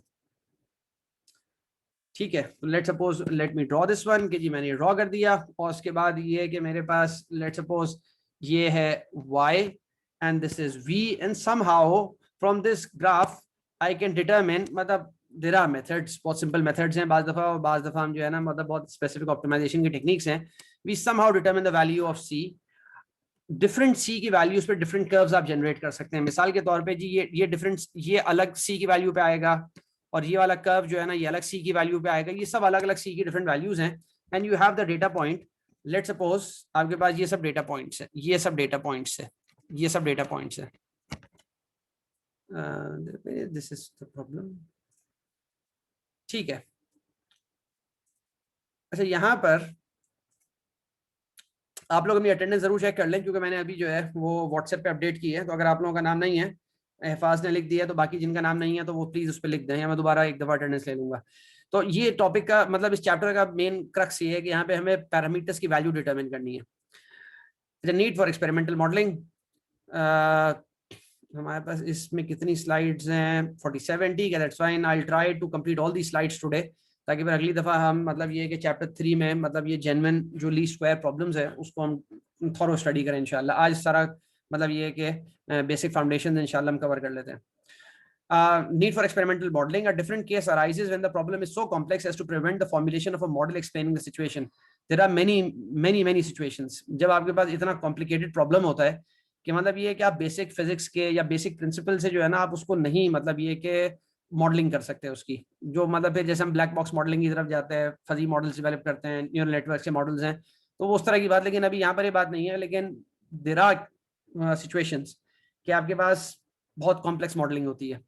For instance, if the sub-models involve partial differential equations that are not solvable in closed forms, there is little hope for constructing a master model that can be solved and analyzed without the aid of a computer. तो मतलब ये कि अगर उसमें बहुत सारी partial differential equation involve हैं और फिर ये कि मुझे ओवरऑल स्टडी करना है बिहेवियर को, मतलब मैं बहुत सिंपल सा आपको एक एग्जांपल देता हूँ, because I am from controls background, और तो मेरे मतलब एग्जांपल्स सीधी बात दे कम फ्रॉम कंट्रोल्स समवे और the other. Let's suppose you have a metallic rod, this is a metallic rod, a very strange type of rod, मतलब ठीक है, यहाँ पे जो मैंने बना दी, और ये आपके पास you have a flame here, मतलब यहाँ पे जो है ना आपके पास कोई हीट हम प्रोवाइड कर रहे हैं। अब नॉर्मल बच्चों को आप सॉल्व कराते हैं, आप कहेंगे भाई ठीक है, रॉड जो है ना उसका टेम्परेचर जो है इंक्रीज करे डिक्रीज करे, ठीक है, but from a distributed controls point of view आपके पास ये जो पूरी मेटल रॉड है, इस पे जो आपके पास टेम्परेचर ग्रेडियंट है, वो ऑल ऑफ यू अंडरस्टैंड कि अगर मैं टेम्परेचर ग्रेडियंट बनाऊं तो आपके पास टेम्परेचर ग्रेडियंट कुछ इस तरह करके बनेगा, ठीक है, this is the temperature gradient. अब मुझे इसको मॉडल करना है डिग्री सेंटीग्रेड, और आपके पास this is time, not time, this is length, और मतलब अगर मुझे इसको मॉडल करना है तो मुझे पीडीज यूज करनी पड़ेंगी, और पीडीज आपके पास क्या करेंगी कि जी मेरे पास, I am not an expert of this field, मतलब ये कि ये डिस्ट्रीब्यूटेड कंट्रोल्स का कॉन्सेप्ट है, I am from fuzzy controls, from intelligent machine controls मेरा एरिया है। बहरहाल ये कि ये बहुत बेसिक आइडिया कि जो मैं पैचेस आपको हाईलाइट किए ना, थोड़े थोड़े मैंने कलर कर दिए, मैं हर एक के लिए जो है ना इस सेक्शन पे एक पीडी डिफाइन कर दूंगा। वो पीडी आपके पास जो है ना मतलब जो टेम्परेचर ग्रेडियंट्स हैं, और जब मतलब ये कि आपके पास जो टेम्परेचर आपके पास जो चेंजेस हैं वो उसको रियलिस्टिकली मॉडल कर सकता है, और फिर जब उसको रियलिस्टिकली मॉडल कर सकता है then there are many parameters. तो वो उसकी बात कर रहा है कि the some models involve partial differential equations that are not solvable in closed form, और फिर इसको क्लोज्ड फॉर्म सॉल्यूशंस जनरली नहीं एग्जिस्ट करते, हम उसको न्यूमेरिकली सॉल्व करेंगे। फिर there is little hope for constructing a master model, कि ऐसा बड़ा मॉडल हम बना लें और that can be solved and analysed without the aid of a computer, के कंप्यूटर की जरूरत ही ना पड़े। जैसे फॉर एग्जांपल अभी लेक्चर 5 के अंदर हम देख रहे थे कि अगर हमारे पास एनालिटिकल सॉल्यूशन आ जाते हैं तो without the help of a computer we can solve it, मतलब we can at least understand what's going on और व्हाट्स गोइंग टू हैपन। लेकिन हर जगह ऐसा नहीं होता, और there may be so many significant variables involved that one would not even attempt to construct an explicative model. 20 parameters involve हैं एक सर्टेन मतलब फिनोमिना को आपको जो है ना मॉडल करना है। तो ये है कि फिर आप जो है ना वो एबिनिशो जो आपके पास प्रिंसिपल्स कहलाते हैं, फर्स्ट प्रिंसिपल मेथड, उस पर आप जाते भी नहीं, आपको पता है कि भाई इतने सारे पैरामीटर्स की आपस की रिलेशनशिप इस्टेब्लिश करना बहुत डिफिकल्ट काम है। In such cases, experiments may have to be conducted to investigate the behavior of the independent variable within the range of the data points. ये वो सारे रीजंस है कि हम एक्सपेरिमेंटल मॉडलिंग पे क्यों जानते हैं। एक्सपेरिमेंटल मॉडलिंग का मतलब क्या हुआ कि जी आप सर्टेन सेट ऑफ इनपुट्स देते हैं और फिर आप ऑब्जर्व करते हैं सर्टेन सेट ऑफ आउटपुट्स, और फिर मतलब जो ऑपरेटिंग पॉइंट ये आपका पास कहलाता है उस पर फिर आप अपना जो है ना मॉडल बिल्डअप करते हैं। ठीक है, मतलब बहुत कंट्रोल्स के अंदर जैसे आपके पास जो एग्जांपल है जिसको हम कहते हैं गेन स्केड्यूल्ड पीआईडी कंट्रोलर्स जो आपके पास होते हैं, गेन स्केड्यूल्ड कंट्रोलर्स होते हैं, उनका एक्जैक्टली यही कॉन्सेप्ट होता है कि मैं लीनियराइज करूंगा जिस मेरे ऑपरेटिंग पॉइंट पे मैं वहां पे कंट्रोलर डिजाइन करूंगा, और फिर मैं जो अगला पॉइंट होगा, मतलब अगर आप एक बहुत मशहूर बुक है एडेप्टिव कंट्रोल की बाय कार्ल एस्ट्रॉम, बड़ा आदमी है हमारी फील्ड का, तो ये है कि एडेप्टिव कंट्रोल्स की बुक में मैंने खुद उनमें पढ़ा कि जो फ्रेंच मतलब ये फाइटर जेट्स थे इन सेकेंड वर्ल्ड वॉर वो बहुत दफा क्रैश हुए, उनका मेजर रीजन ये था कि जो कंट्रोलर डिजाइन थे देवर गेन स्केड्यूल्ड पीआईडीज, और फिर ये कि वो आपके पास जो उनके गेन्स जो है ना वो अप्रोप्रिएटली डिजाइन नहीं हो पाते थे क्योंकि सिस्टम हाईली नॉन लीनियर था, तो वो फिर पीआईडी की परफॉर्मेंस वो नहीं रहती थी, सब ऑप्टिमल हो जाती थी, और फिर बहुत दफा जहाज क्रैश कर जाते थे उन मनूवरिंग में। तो वो जगह वो होती हैं जो ये एग्जैक्टली बात ये कह रहा है ना कि जब हमें इतना कॉम्प्लिकेटेड सिस्टम हो जाता है तो फिर हम जो है ना एक्सपेरिमेंटल मॉडलिंग पे चले जाते हैं। एक्सपेरिमेंटल मॉडलिंग का मतलब वो ये कि डेटा गैदर करो और फिर कुछ कर्व मतलब बनाओ और फिर उससे जो है ना डिड्यूस करो। तो ये एक्सपेरिमेंटल मॉडल का मतलब कॉन्सेप्ट ये है। How to build a model. The preceding discussion identifies 3 possible tasks when we are analyzing a collection of data points. अब ये जहन में रखना कि जो अभी डिस्कशन गुजरा पहला उसमें बात ये थी कि मैंने फर्स्ट प्रिंसिपल मेथड यूज करके ब्रेकिंग डिस्टेंस कैलकुलेट किया और मेरा इनपुट वेलोसिटी था। एक ये कॉन्सेप्ट है कि जी मैं कुछ अंडरस्टैंड कर सकता हूँ सिचुएशन, बाद वो सिचुएशन है जो इतनी डिफिकल्ट हो जाती है कि मैं अंडरस्टैंड ही नहीं कर सकता, तो फिर मैं एक्सपेरिमेंट में डेटा गैदर करता हूँ। वो कहते हैं इन दोनों सिचुएशंस को मैं 3 तरीके से अंडरस्टैंड कर सकता हूँ। ठीक है, वो क्या है 3 आपके पास हैं। फिटिंग अ सिलेक्टेड मॉडल टाइप और टाइप्स टू द डेटा, कि जी मेरे पास एक सर्टेन मॉडल टाइप है, ये सब अभी मतलब ये तो सब थ्योरी चल रही है, आगे आपके पास एग्जैक्टली हम मैथमेटिकल टूल्स यूज करेंगे फिर हम ये बात को ज्यादा क्लियर हो जाएगी कि हमारे पास एक सर्टेन मॉडल टाइप था वो हमने फिट किया अपने डेटा पे, तो पहला पार्ट ए हो गया। दूसरा पार्ट आपके पास क्या है, choosing the most appropriate model from competing types that have been fitted. For example, we may need to determine whether the best fitting exponential model is a better model than the best fitting polynomial model.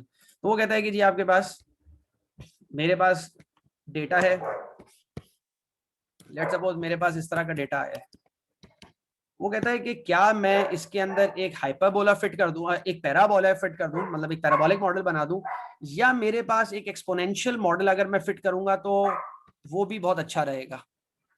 मतलब ये कि इन दोनों के अंदर difference है। मेरा my drawing is not good, सीधी बात है। यहाँ पे मैं इस तरह सिर्फ कॉन्सेप्ट ये है कि आपके पास कि पैराबोलिक मॉडल को जिस तरह करके चला जाएगा वो बढ़ता चला जाएगा, और ये आपके पास एक्सपोनेंशियल आपके पास सैचुरेट कर जाएगा, मतलब ये आपके पास कोई एसिम्पटोट होगा इसका। वो कहता है कि इन दोनों में से मैं कौन सा मॉडल फिट करूं अपने डेटा पर तो मैं ज्यादा बेहतर रिडक्शंस कर सकता हूं और मैं मॉडल मतलब अंडरलाइंग प्रिंसिपल को अंडरस्टैंड कर सकता हूं। तो वो ये बात है यहाँ पे। ठीक है, whether the best fitting exponential is a better or the best fitting polynomial model। ठीक है, polynomial quadratic आपके cubic कुछ भी हो गया, आपके पास biquadratic कुछ भी। अच्छा, number c, making predictions from the collected data.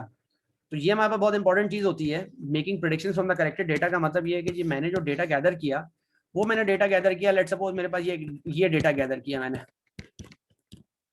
और for example for 10 different days, for 10 different months, for 10 different cycles, for 10 different samples, कुछ भी हो सकता है। अब वो कहता है कि जी someone asked me what will happen here, tell me what's going to happen here। ये आपके पास हो गया x1 y1, ये आपके पास हो गया x2 y2, ये आपके पास हो गया x3 y3, and it goes on 4 5 6, this is x6 y6। वो कहता है कि ये आपके पास provided है, data that has been provided, you tell me what's going to happen at x a, what is the value of y, what is the value of ya। इन जैसी जगहों पे मतलब ये है कि you need to do something। ठीक है, तो वो हम इस चैप्टर में देखेंगे कि वो हम क्या करते हैं। ठीक है, और मतलब जो शुरू में मैंने बात की कि यहाँ पे आपके पास पैरामीटर्स जो है ना वो डिटरमिन हमें करने लाजमी होते हैं, हम किसी ना किसी तरीके से पैरामीटर्स डिटरमिन करते हैं। अच्छा, वी समराइज, मतलब अभी जो चीज अभी जो 2 अलग बातें हुई बिल्कुल, इसको हम थोड़ा समराइज करते हैं। एक हम बात करें मॉडल फिटिंग की और एक हम बात करें इंटरपोलेशन की। ठीक है, ये दोनों डिफरेंट चीजें हैं, ये दोनों डिफरेंट चीजें हैं। Let me come back to this slide. मेरे पास ए और बी की जो बात है ये आपके पास जो है ना किसी तरीके से ये मेरे पास ये मॉडल फिटिंग की बात आ रही है। मॉडल फिटिंग का आपके पास मतलब है कि कोई मॉडल मैं फिट करता हूँ ये ए और बी के अंदर। मॉडल फिट करने का मतलब पैराबोलिक या हाइपरबोलिक क्या बोलते हैं क्यूबिक हो गया, या मेरे पास जो है ना एक्सपोनेंशियल हो गया, या कोई और है, मतलब कोई मॉडल गिवन है और उसको मैं किसी तरह फिट कर रहा हूँ। सी के अंदर जो है ना मेकिंग प्रेडिक्शंस का मतलब ये है कि मैं इंटरपोलेशन कर रहा हूँ और एक्स्ट्रापोलेशन भी दाखिल है इसके अंदर, सीधी बात है। आप में से कोई आदमी मुझे इसका जेन्युइन आंसर दे सकता है कि एक्स्ट्रापोलेशन बाज दफा जो है ना वो इतना अच्छा ऑप्शन नहीं होता, और मतलब ये कि उसके अंदर मसाइल ज्यादा खड़े हो जाते हैं एज कम्पेयर टू इंटरपोलेशन। आप में से जिन्होंने मॉडलिंग में काम किया है, अगर वो मुझे बता सकें इसका जेन्युइन रीजन क्या होता है कि यहाँ पे जो बात अक्सर इंटरपोलेशन की चलेगी, लेकिन हमारे पास अगर कलेक्टेड डेटा पॉइंट्स हैं, मुझसे एक्स्ट्रापोलेशन भी कर सकते हैं। एक्स्ट्रापोलेशन का क्या मतलब होता है कि जी यहाँ पे मुझसे एक आदमी पूछता है आपकी जो रेंज था डेटा का वो यहाँ से यहाँ तक था, x1 से x6 तक। मुझसे एक आदमी पूछता है जी tell me what's going to happen here, future trends protect करने के लिए एक्स बी पर, what is y b, what is y b, this is called extrapolation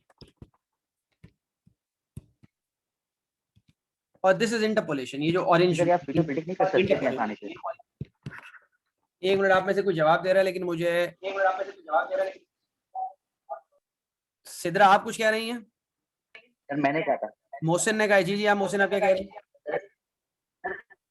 interpolation से आसान इसलिए होता है कि हम पीछे के दोस्त देखकर आसानी से प्रेडिक्ट कर सकते हैं, लेकिन अगर हम आगे का फ्यूचर देखना चाहें तो बड़ा मुश्किल होता है हमारे लिए। तो और हमें ही नहीं पता होता कि आगे का सिस्टम का बिहेवियर कैसा होगा, वो किसी तरीके से भी चेंज हो सकता है हमारे पास किसी भी। मोहसिन अच्छा, मुझे आपकी बात बहुत थोड़ी सी क्लियर हुई। मैं इसके बाउंड्रीज के इश्यूज होते हैं मेरे ख्याल में। क्या जी? बाउंड्रीज के इश्यूज होते हैं कि आप किस यानी कि आपका system bounded input bounded output है या नहीं नहीं नहीं नहीं नहीं नहीं, ऐसी कोई बात नहीं है, ऐसा ऐसा बिल्कुल भी नहीं है।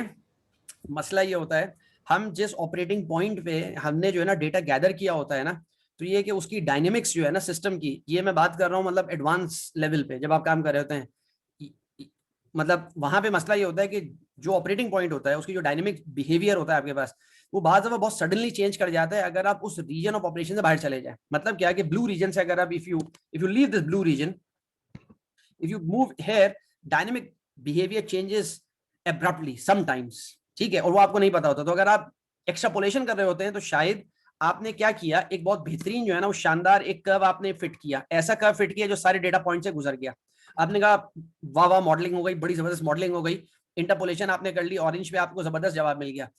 एक्स्ट्रापोलेशन में जब मैं जाता हूं तो मेरा जो कर्व का ट्रेंड है, वो कर्व का ट्रेंड तो कुछ लेट्स सपोज इस तरह करके जा रहा है, और मेरा डायनेमिक बिहेवियर एकदम सडनली चेंज कर गया, और मेरा डायनेमिक बिहेवियर सडनली चेंज कर गया and I am something here, realistic data यहां पर है, रियलिस्टिक डेटा यहां पर है, लेकिन मेरा एक्स्ट्रापोलेटेड जो मॉडल है वो मुझे यहां पे कह रहा है कि मैं यहां पे खड़ा हूं, विच इज एब्सोल्युटली रॉन्ग।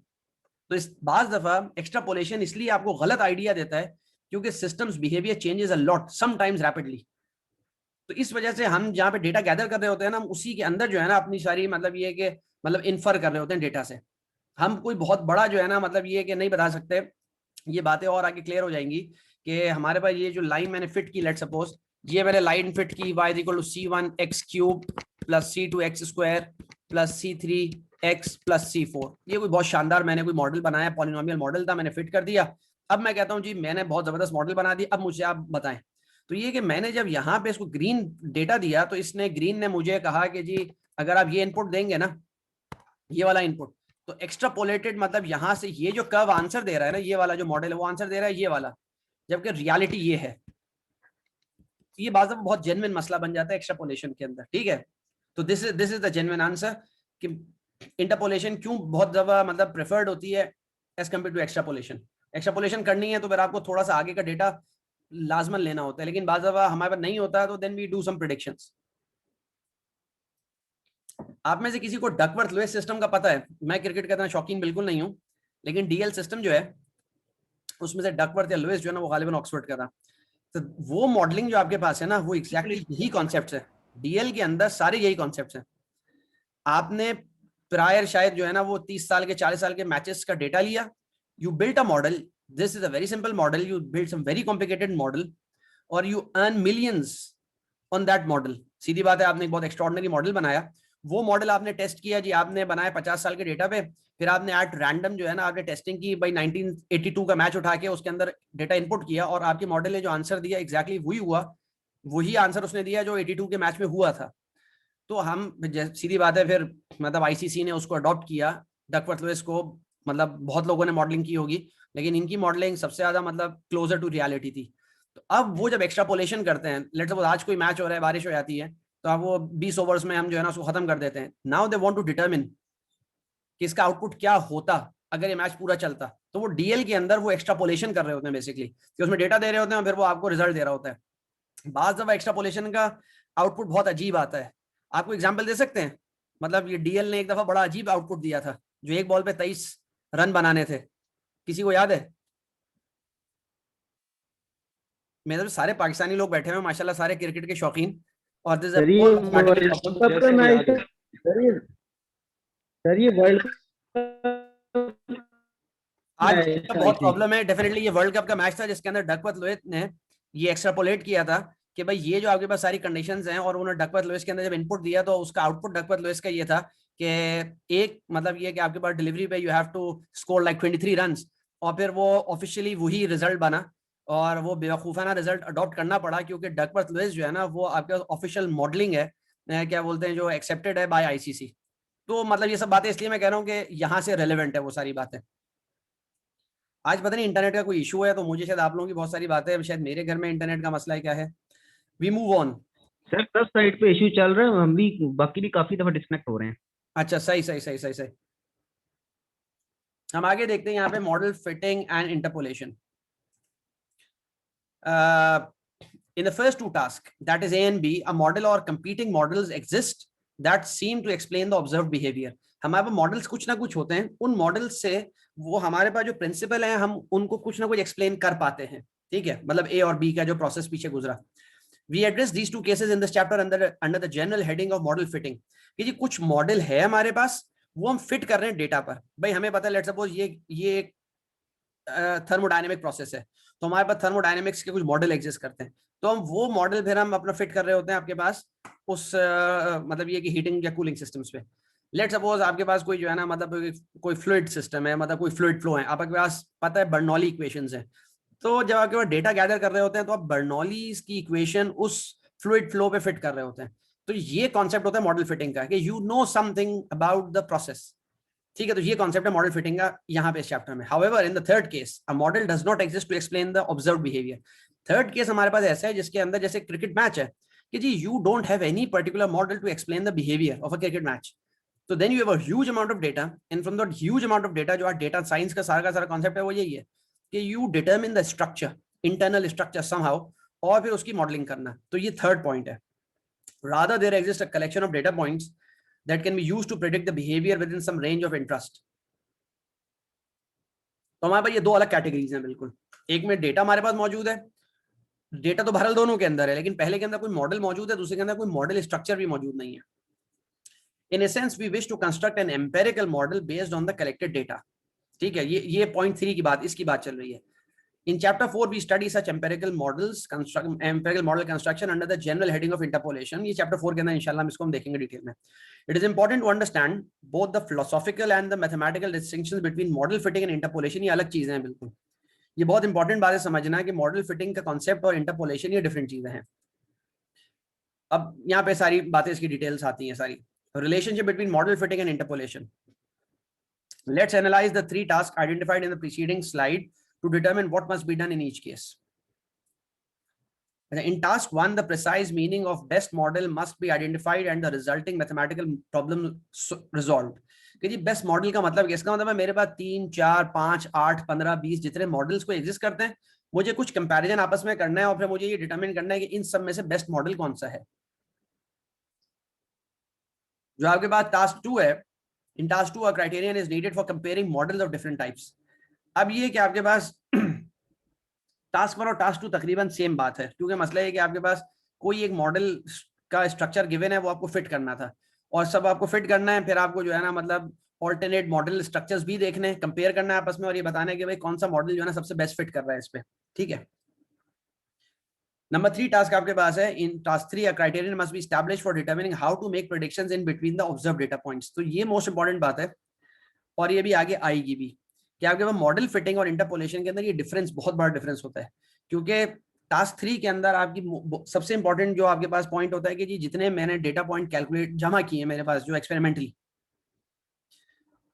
कोई ऐसा फिजिकल लॉ नहीं है जिससे मैं उसको एक्सप्लेन कर सकूं। जब कोई फिजिकल लॉ नहीं है, अब सारा का सारा मेरे पास जो टोटल मेरा जो मतलब डिपेंडेंस है वो डेटा पर है, तो मैं किसी तरह बेहतरीन कर्व्स जो है ना वो उस डेटा पे फिट करने की कोशिश करता हूं और फिर उससे मैं मतलब प्रेडिक्शंस करता हूं। Note a difference in the modeler's attitude in each of these situations. In the two model fitting tasks, a relationship of a particular type is strongly suspected.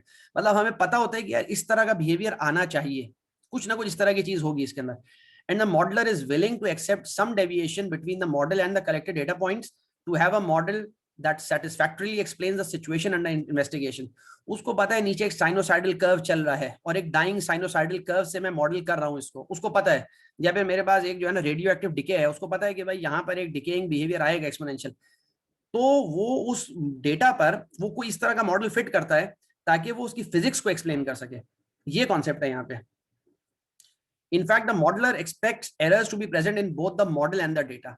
तो क्या करता है वो कि जी आपके पास लेट सपोज कि मेरे पास एक एक्सपोनेंशियल डिकेइंग, मुझे पता था कि भाई ये मैं कोई जो है ना मैं इसको मॉडल कर रहा हूँ और मेरे पास कुछ डेटा इस तरह करके आ रहा है, तो वो कहता है कि जी मैंने ये मॉडल मैं ये भी फिट कर सकता हूँ, I can fit this model, I can fit this model.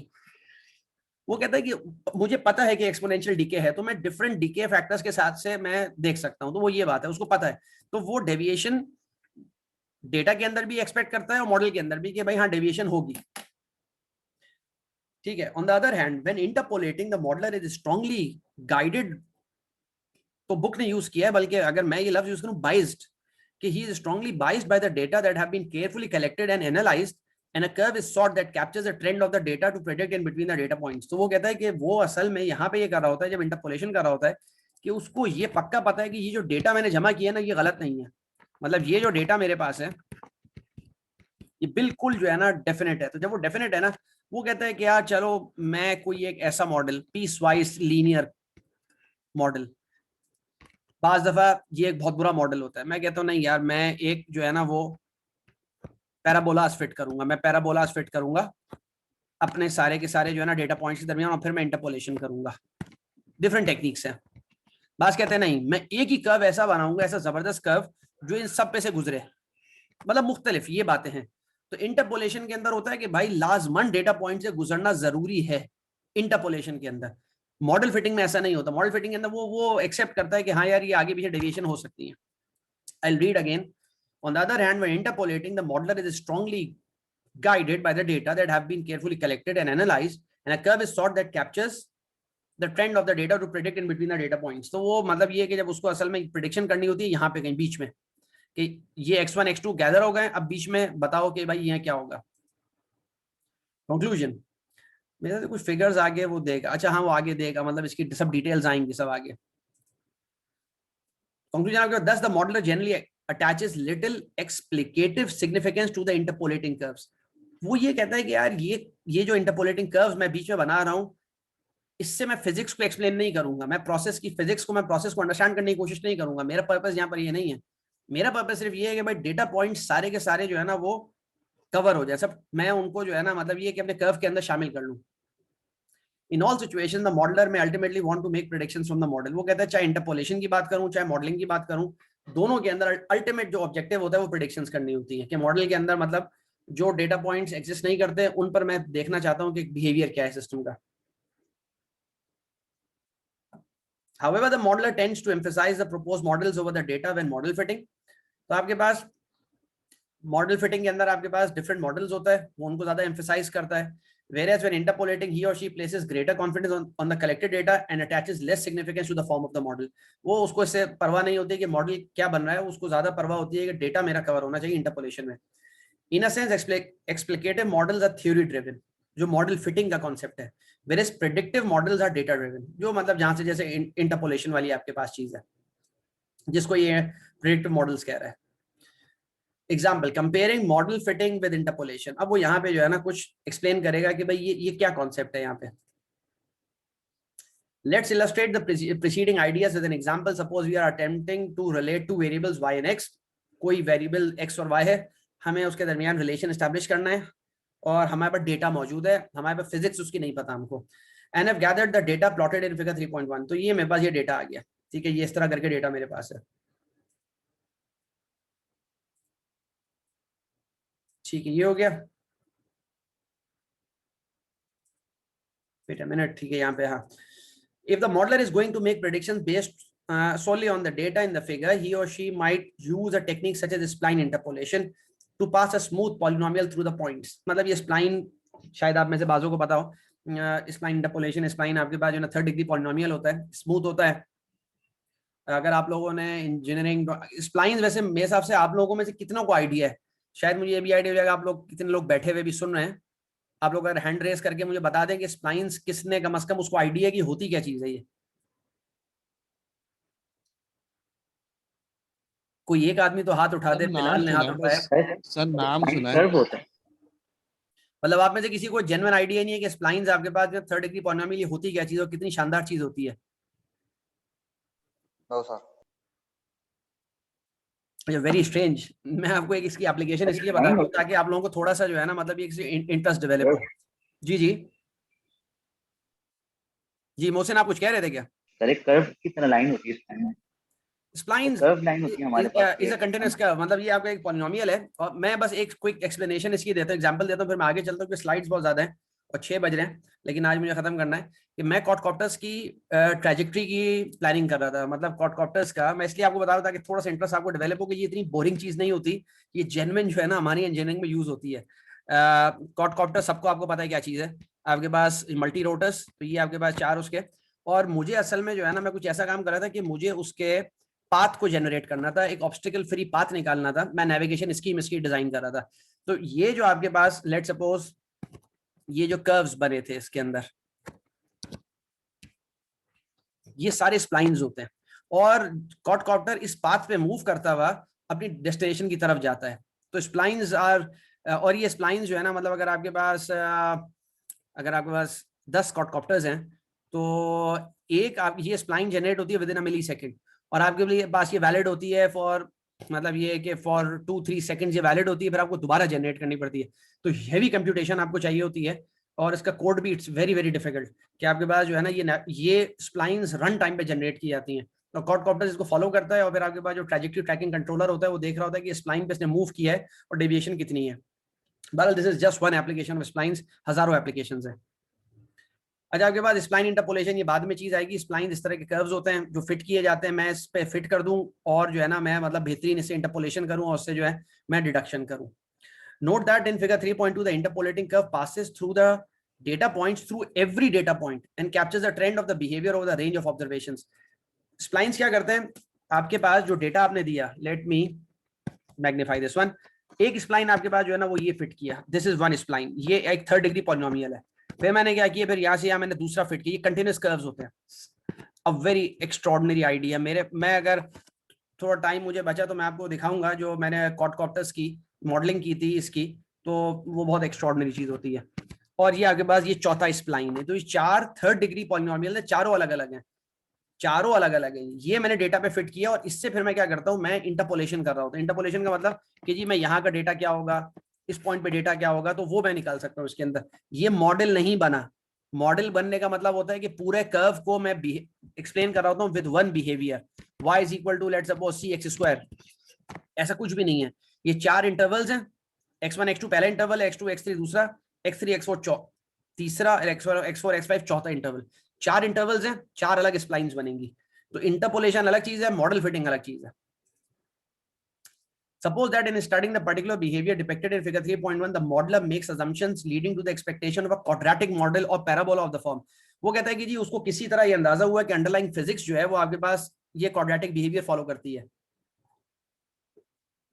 अब वो स्प्लाइंस फिट नहीं कर रहा है यहाँ पर, वो मॉडल फिटिंग कर रहा है। वो C1 C2 C3 की वैल्यू डिटरमिन करेगा और C1 C2 C3 आपके पास जो वैल्यूज हैं वो आपके पास एक अगर लेट सपोज एक सर्टेन वैल्यू आपने C1 C2 C3 की चूज की तो ये वाला पैराबोला आया, आपने दूसरी वैल्यूज चूज की तो आपके पास ये वाला पैराबोला आ गया, आपने तीसरी वैल्यूज चूज की तो आपके पास ये वाला पैराबोला आ गया, आपने चौथी वैल्यूज चूज की तो आपके पास कुछ और आ गया।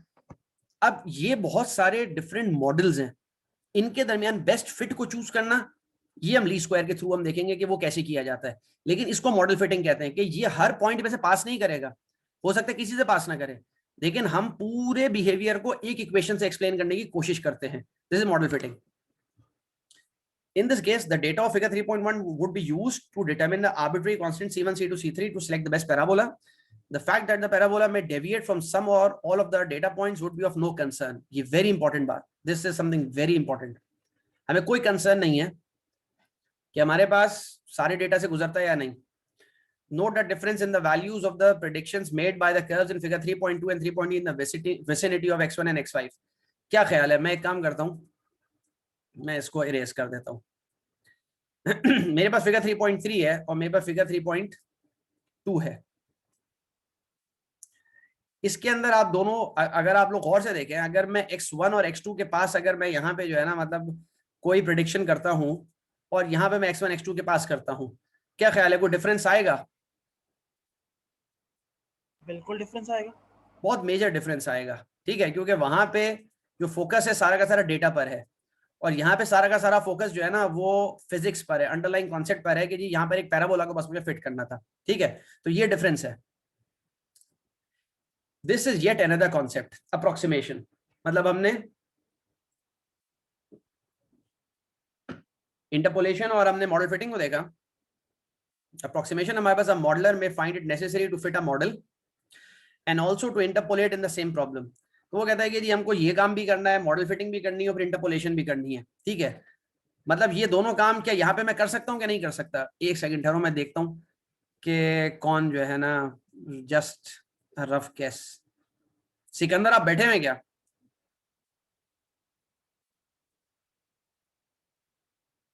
Yes sir. गुड, सही है। इब्राहिम आप बैठे हुए हैं? Yes sir. गुड, बड़ी बात है जी। मतलब ये थोड़ी मेरे लिए मोटिवेशन होती है कि people are sitting and listening, पढ़ना तो ऑनलाइन के अंदर। बहरहाल तो ये कि यहाँ पर जो बात चल रही थी कि ये जो पहला सेंटेंस है, a modeller may find it necessary to fit a model and also to interpolate, क्या ये दोनों बातें मैं यहां से कर सकता हूँ क्या नहीं कर सकता? मैंने मॉडल फिट किया, एक पैराबोलिक मॉडल फिट किया, क्या मैं इंटरपोलेशन यहाँ पे कर सकता हूँ क्या नहीं कर सकता?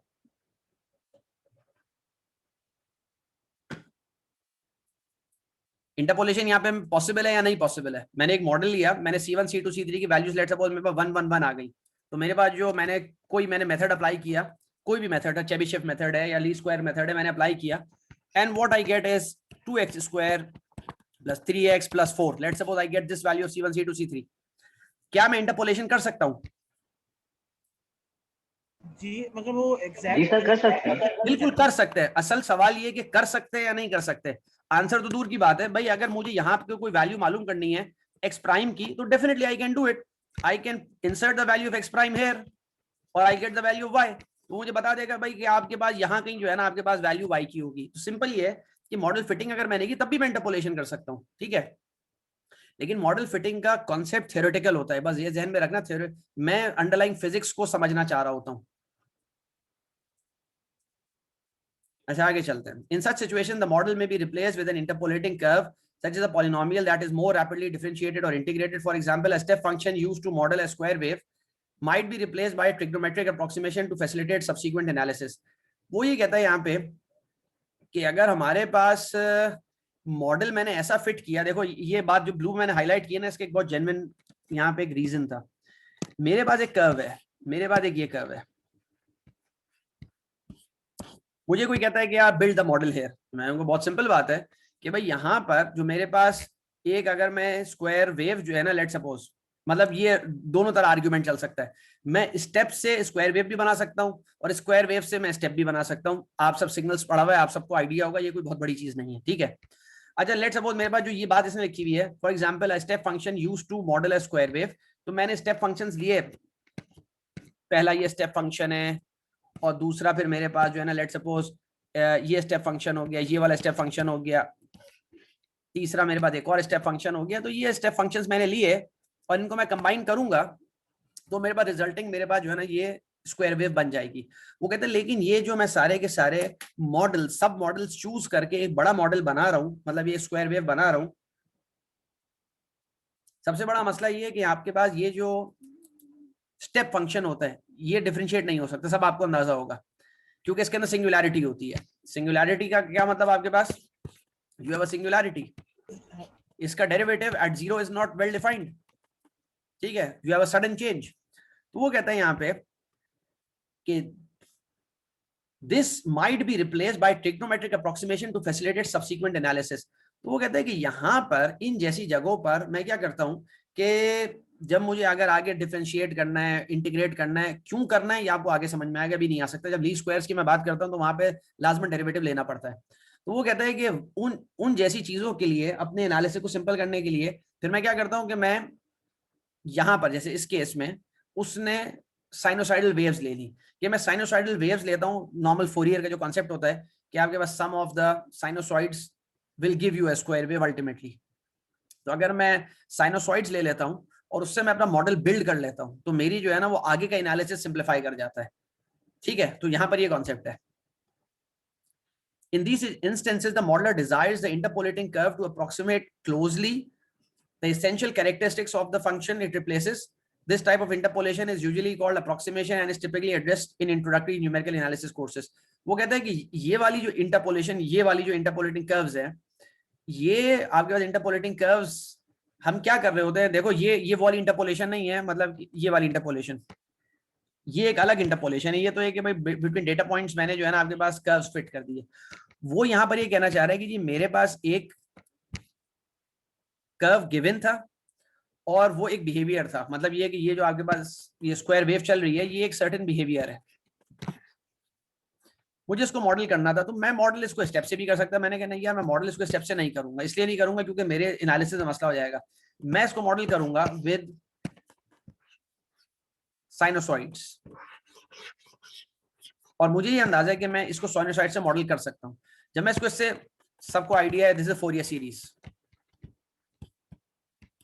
आई होप सबको आइडिया होगा, सिग्नल्स में बहुत बेसिक पढ़ाया जाता है इंजीनियरिंग के अंदर। तो वो कहते हैं मैं इसको इससे मॉडल कर लूंगा, तो ये जो आपके पास है ये सारे इंटरपोलेटिंग कर्व्स बन जाते हैं, ये सब इंटरपोलेटिंग कर्व्स हैं। मैं इनको ज्वाइन करके मैं ये बिहेवियर जनरेट कर रहा होता हूँ। तो वो कहता है कि इसके अंदर आपके पास बहुत दफा एग्जैक्ट बिहेवियर नहीं जनरेट हो पाता, लेकिन फिर भी मैं एनालिसिस इस पे कैरी आउट कर सकता हूँ, मैं एनालिसिस इस पे कैरी आउट कर सकता हूँ। तो इसको हम अप्रोक्सीमेशन कहते हैं कि हम उस कर्व को अप्रोक्सीमेट किसी और कर्व से जो है ना हम रेप्लिकेट कर देते हैं, नॉट रेप्लिकेट, हम उसको जो है ना मतलब ये कि रिप्लेस करते हैं ताकि अपने एनालिसिस को हम सिंप्लीफाई कर सकें। तो इसको अप्रोक्सीमेशन कहते हैं। Sources of error in the modeling process before discussing criteria on which to base curve fitting and interpolation decisions. तो हमारे पास दो बातें हो गई, मॉडल फिटिंग हो गई, इंटरपोलेशन हो गई। तो आगे हम देखते हैं we need to examine the modeling process to ascertain where errors can arise. तो हम देखते हैं कि आपके पास source of errors क्या है यहाँ पे। If error considerations are neglected, undue confidence may be placed in intermediate results, causing faulty decisions in subsequent steps. तो आपने error को देखा ही नहीं, तो ultimately जो आप predictions कर रहे होंगे वो सब गलत कर रहे होंगे। Our goal is to ensure that all parts of the modeling process are computationally compatible and to consider the effects of cumulative errors likely to exist from previous steps. Errors आपके पास कौन-कौन से तरीके के हैं यहाँ पे? हमारे पास 4 तरीके के error है, formulation, truncation, round off और measurement. Formulation का मतलब है कि आपकी basic knowledge के अंदर ही मसला था, आपने कोई पैरामीटर ऐसा इतना सिग्निफिकेंट था वो आपने मिस कर दिया और आपका बिहेवियर जो है ना वो उस पर डिपेंडेंट था और आपने जब सही तरह एनालिसिस किया ही नहीं तो आपने अल्टीमेटली गलत मॉडल बिल्डअप किया। Formulation errors result from the assumption that certain variables are negligible or from simplifications in describing interrelationships among the variables in the various submodels. तो आपने कोई ऐसा सिग्निफिकेंट चीज थी आपने उसको इग्नोर कर दिया, बाद में जो है ना आप जो भी प्रेडिक्शंस कर रहे हैं सब गलत आ रही है। अच्छा, round off errors are caused by using a finite digit machine for computation. 32 bit का आर्किटेक्चर है, पुराने जमाने में 8 बिट के होते थे, आज भी जो आपके पास बहुत बेसिक माइक्रो कंट्रोलर्स होते हैं, इवन 64 बिट का आप सिस्टम यूज कर लें तो आपके पास, because all numbers can not be represented exactly using only finite representations, we must always expect round off errors to be present. ये स्टैंडर्ड बात है कि आपके पास जब भी आपके रजिस्टर्स हैं कंप्यूटर के अंदर उसके अंदर राउंडिंग ऑफ आएगी, उससे एरर्स बिल्डअप होते हैं। For example, consider a calculator और computer that uses 8 digit arithmetic और आपके पास then the number 1/3 is represented by 0.33 so that 3 times 1/3 is this number rather than the actual value 1. मतलब in real practice ये 1 होगा, लेकिन अगर कंप्यूटर के अंदर होगा 0.99. The error is 10 to the power -8. This is wrong. 108 नहीं है, ये 10 to the power -8 is due to the round off error. तो ये वाला आपके पास round off error accumulate होता है बाज़ दफ़ा और आपके पास solution diverge कर जाता है। ये बात आप लोगों के लिए जिन्होंने काम नहीं किया उनके लिए तो बिल्कुल आइडिया नहीं होता। मैं अपनी एग्जांपल यहाँ पे एक दे दूं जरूर, ताकि आप लोगों को आइडिया हो कि भाई इसका रियलिटी से क्या ताल्लुक है। मैं अपनी लैब में एक दफ़ा काम कर रहा था इन ऑक्सफोर्ड, और मेरे पास मेरा जो फजी कंट्रोलर था, मैं वो एडाप्टिव कंट्रोलर था और वो कन्वर्ज कर रहा था। वो आहिस्ता आहिस्ता उसके वेट्स जो है ना, मतलब ये कि वो किसी जगह कन्वर्ज कर रहे थे, मतलब उसके बहुत सारे वेट्स थे पैरामीटर से जो कन्वर्ज कर रहे थे। और हुआ ये एकदम, मतलब मैं सामने ऑब्जर्व कर रहा था बैठा हुआ, एकदम जो है ना, मतलब एक बिहेवियर जो है ना वो एब्रप्ट हो गया और बाकी आपके नॉर्मल चलते रहो। मेरा कंट्रोलर अल्टीमेटली जो है ना वो अनस्टेबल हो गया, मैंने पूरा सिस्टम शट डाउन कर दिया। फिर मैंने स्टडी किया, सब कुछ किया बहुत गौर से, फिर प्रोफेसर से डिस्कस किया, तो अल्टीमेटली मुझे अंदाजा हुआ कि ये जो इफेक्ट था कि my system blasted off was due to the round off error. फिर आपके पास कुछ रोबस्ट एल्गोरिथम्स होते हैं, वो हमने यूज किए थे इसके अंदर, मतलब अपनी लर्निंग स्कीम्स के अंदर। ये वाला रिजल्ट मेरे कीट के ऑफिस के अंदर जो है ना, एक दफा मैं और एक्सपेरिमेंट कर रहा था, तब भी दोबारा ये आया था। तो ये मेरे पास अभी भी वहाँ पे जो है ना वो नोटिस मैंने अपने पास लगाया हुआ है। तो कभी आप लोग अगर मेरे ऑफिस हैं तो मैं आपको एक्जैक्टली दिखाऊंगा कि राउंड ऑफ एरर कितना बड़ा मसला होता है कि सिस्टम को अनस्टेबल कर देता है। ये truncation error are attributable to the numerical methods used to solve a mathematical problem. For example, we may find it necessary to approximate sin x with a polynomial representation obtained like this from the power series. सीधी बात है, उसको truncate करोगे तो आपके पास error accumulate हो जाएगा। sin x is different and उसकी truncation different होगी। Measurement errors are caused by imprecision in the data collection. सीधी बात है, जब डेटा ही गलत करेक्ट करोगे मतलब मेजरमेंट्स के अंदर तो मसले आएंगे, ठीक है, और वो डेफिनेटली आते हैं। मतलब हम सिंपल रोबोटिक आर्म डिजाइन कर रहे होते हैं, रोबोटिक आर्म के अंदर जो मेजरमेंट्स हमने ली even with the vernier caliper, तो वो जब हम मतलब ये है कि सॉलिड वर्क्स के अंदर मॉडल कर रहे होते हैं तो कहीं ना कहीं इम्प्रेसिजन आती है। तो सॉलिड वर्क्स बाज़ दफ़ा हमको जो बात कह रहा होता है वो एक्चुअल रोबोटिक आर्म नहीं बता रहा होता, रोबोटिक आर्म कुछ और कर रहा होता है, बिकॉज ये वाले मेजरमेंट एरर्स जरूर होते हैं। जो आप लोग जेन्युइन इंडस्ट्री में काम करते हैं इंजीनियरिंग के, आपको अंदाजा होगा कि ये प्रॉब्लम्स एग्जिस्ट करते हैं। Fitting models to data graphically, we come back to this problem. Lots of slides, 47 आज नहीं हो सकता, मेरा प्लान था मैं इसको स्पीड अप करके कर लूं, लेकिन I don't think so. Fitting models to data graphically, assume the modeler has made certain assumptions leading to a model of a particular type. तो मतलब उसने अपनी सारी मतलब मॉडलिंग की कैलकुलेशन की और एक सिस्टम उसने डेवलप किया, भाई ये उसका मतलब ये मॉडल होना चाहिए। The model generally contains one or more parameters and sufficient data must be gathered to determine them. तो ये कि भाई उसने कोई अपना स्ट्रक्चर बनाया था तो आगे वो डेटा होना चाहिए, तो हम डिटरमिन करेंगे parameters. As a minimum, the modeler needs at least as many data points as there are arbitrary constants in the model curve. तो ये कि जो भी ये लेट्स सपोज मेरे मॉडल के अंदर मेरे हिसाब से लेट्स सपोज अगर 5 पैरामीटर्स हैं तो एटलीस्ट 5 डेटा पॉइंट्स होने चाहिए कि मैं उन 5 पैरामीटर्स को डिटरमिन कर सकूं। Additional points are required to determine any arbitrary constants involved with the requirements of the best fit method we are using. बाज़ दफ़ा ये होता है कि कोई मेथड हम ऐसे यूज कर रहे होते हैं कि उसमें ज्यादा डेटा पॉइंट्स चाहिए होते हैं, तो वो डिपेंड करता है। लेकिन ऐसा नहीं हो सकता कि आपके मॉडल के अंदर 3 पैरामीटर्स हैं, दो डेटा पॉइंट्स हैं और आप जो है ना फिर मॉडल फिटिंग करें। ये एक बहुत मतलब ये है कि आपके पास ये प्रॉब्लम जो है ये ऑप्टिमाइजेशन के अंदर चला जाता है, लीस्ट नॉर्म सॉल्यूशंस कहलाते हैं, जो अंडर डिटरमिन्ड सॉल्यूशंस होते हैं। तो शायद इस कोर्स में शायद हम डिस्कस करें, लेकिन ये कि जब भी हमारे जितने पैरामीटर्स हैं मॉडल के अंदर कम से कम उतना डेटा पॉइंट्स होने चाहिए। The range over which the model is to be used determine the endpoints of the interval for the independent variables. मतलब ये कि min और max क्या है, और spacing of the data points within that interval is also important. कि आपके पास we may choose to take more data points where maximum use of the model is expected. तो ये है कि जहाँ पे आपके पास बहुत severe change आ रहा है और we may correct more data points where we anticipate abrupt changes in the dependent variable. कि मुझे पता है कि जी मेरा जो curve है, let's suppose वो इस तरह का curve है, तो ये मुझे पता है कि जहाँ पे बहुत ज्यादा मेरे पास एब्रप्ट चेंजेस है बिहेवियर के, मैं यहाँ ज्यादा डेटा ले लूंगा 1 2 3 4 5, और यहाँ पे मैं फिर स्पेसिंग बढ़ा दूंगा। तो यहाँ पे मैं 5 x1 से लेके x5 तक ले लिया और ये x6 से लेके आपके पास x8 तक हो गया। तो जहाँ पे बिहेवियर में इतना सडन चेंज नहीं है वहाँ मैं कम लूंगा, और जहाँ पे ज्यादा सडन चेंज है तो वहाँ पे इंटरवल में स्पेसिंग जो है ना वो बहुत कम हो जाएगी। अच्छा, एक और इम्पोर्टेंट बात कि हमारे जब भी डेटा गैदर करते हैं तो वो डेटा जो गैदर करते हैं वो हमारे पास उसका अपना कोई जो है ना वो कॉन्फिडेंस इंटरवल होता है। कॉन्फिडेंस इंटरवल जैसे मेरे पास आपके पास स्टैंडर्ड डेविएशन और मीन है, ठीक है। तो जब भी मैंने डेटा गैदर किया, लेट्स सपोज ये डेटा मैंने गैदर किया, ये डेटा मैंने गैदर किया, ये डेटा गैदर किया, ये डेटा, तो ये है कि आपके पास उसकी अपनी जो है ना, the length of each interval, this is the length of each interval, this is the length, this is the length of each interval should be commensurate with the appraisal of the errors present in the data collection process। मतलब ये पता होना चाहिए कि जो आप लोगों को पता नहीं बॉक्स प्लॉट का अंदाजा है कि नहीं है, उसके अंदर हम जो है ना मतलब ये लिखते हैं कि आपके पास जो परसेंटाइल्स होते हैं, जो क्वार्टाइल्स होते हैं, नॉट परसेंटाइल्स, गलत मैं कह रहा हूँ, क्वार्टाइल जो आपके पास होते हैं ना, आपके पास वो यहाँ पे मेंशन किए जाते हैं, या क्वार्टाइल्स या बॉक्स प्लॉट में, या फिर आपके पास जो है उसके स्टैंडर्ड डेविएशन और मीन के लिहाज से कि भाई ये डेटा पे मेरी जो है ना कितने कॉन्फिडेंस है मेरा, तो ये बात है यहाँ पे, ठीक है। ठीक है, वी कम है back, this is the end. अच्छा, ये कि आई स्टॉप हेयर, मतलब यहाँ पे आई स्टॉप हेयर 27 2 एंड आप लोगों को कोई बात पूछनी है तो आप पूछ लें, और विल कंटिन्यू फ्रॉम हेयर इंशाल्लाह नेक्स्ट टाइम। अभी तो बिल्कुल जो है ना, आप लोगों को कोई बात अगर इस पूरे लेक्चर में या पिछले लेक्चर में कोई ऐसी चीज तो आप पूछ लें। सर एक चीज पूछनी है, हाँ, असाइनमेंट में जैसे काफी सारी जिसमें सवाल हैं वो उसमें हैंड कैलकुलेशंस की रिक्वायरमेंट लग रही है।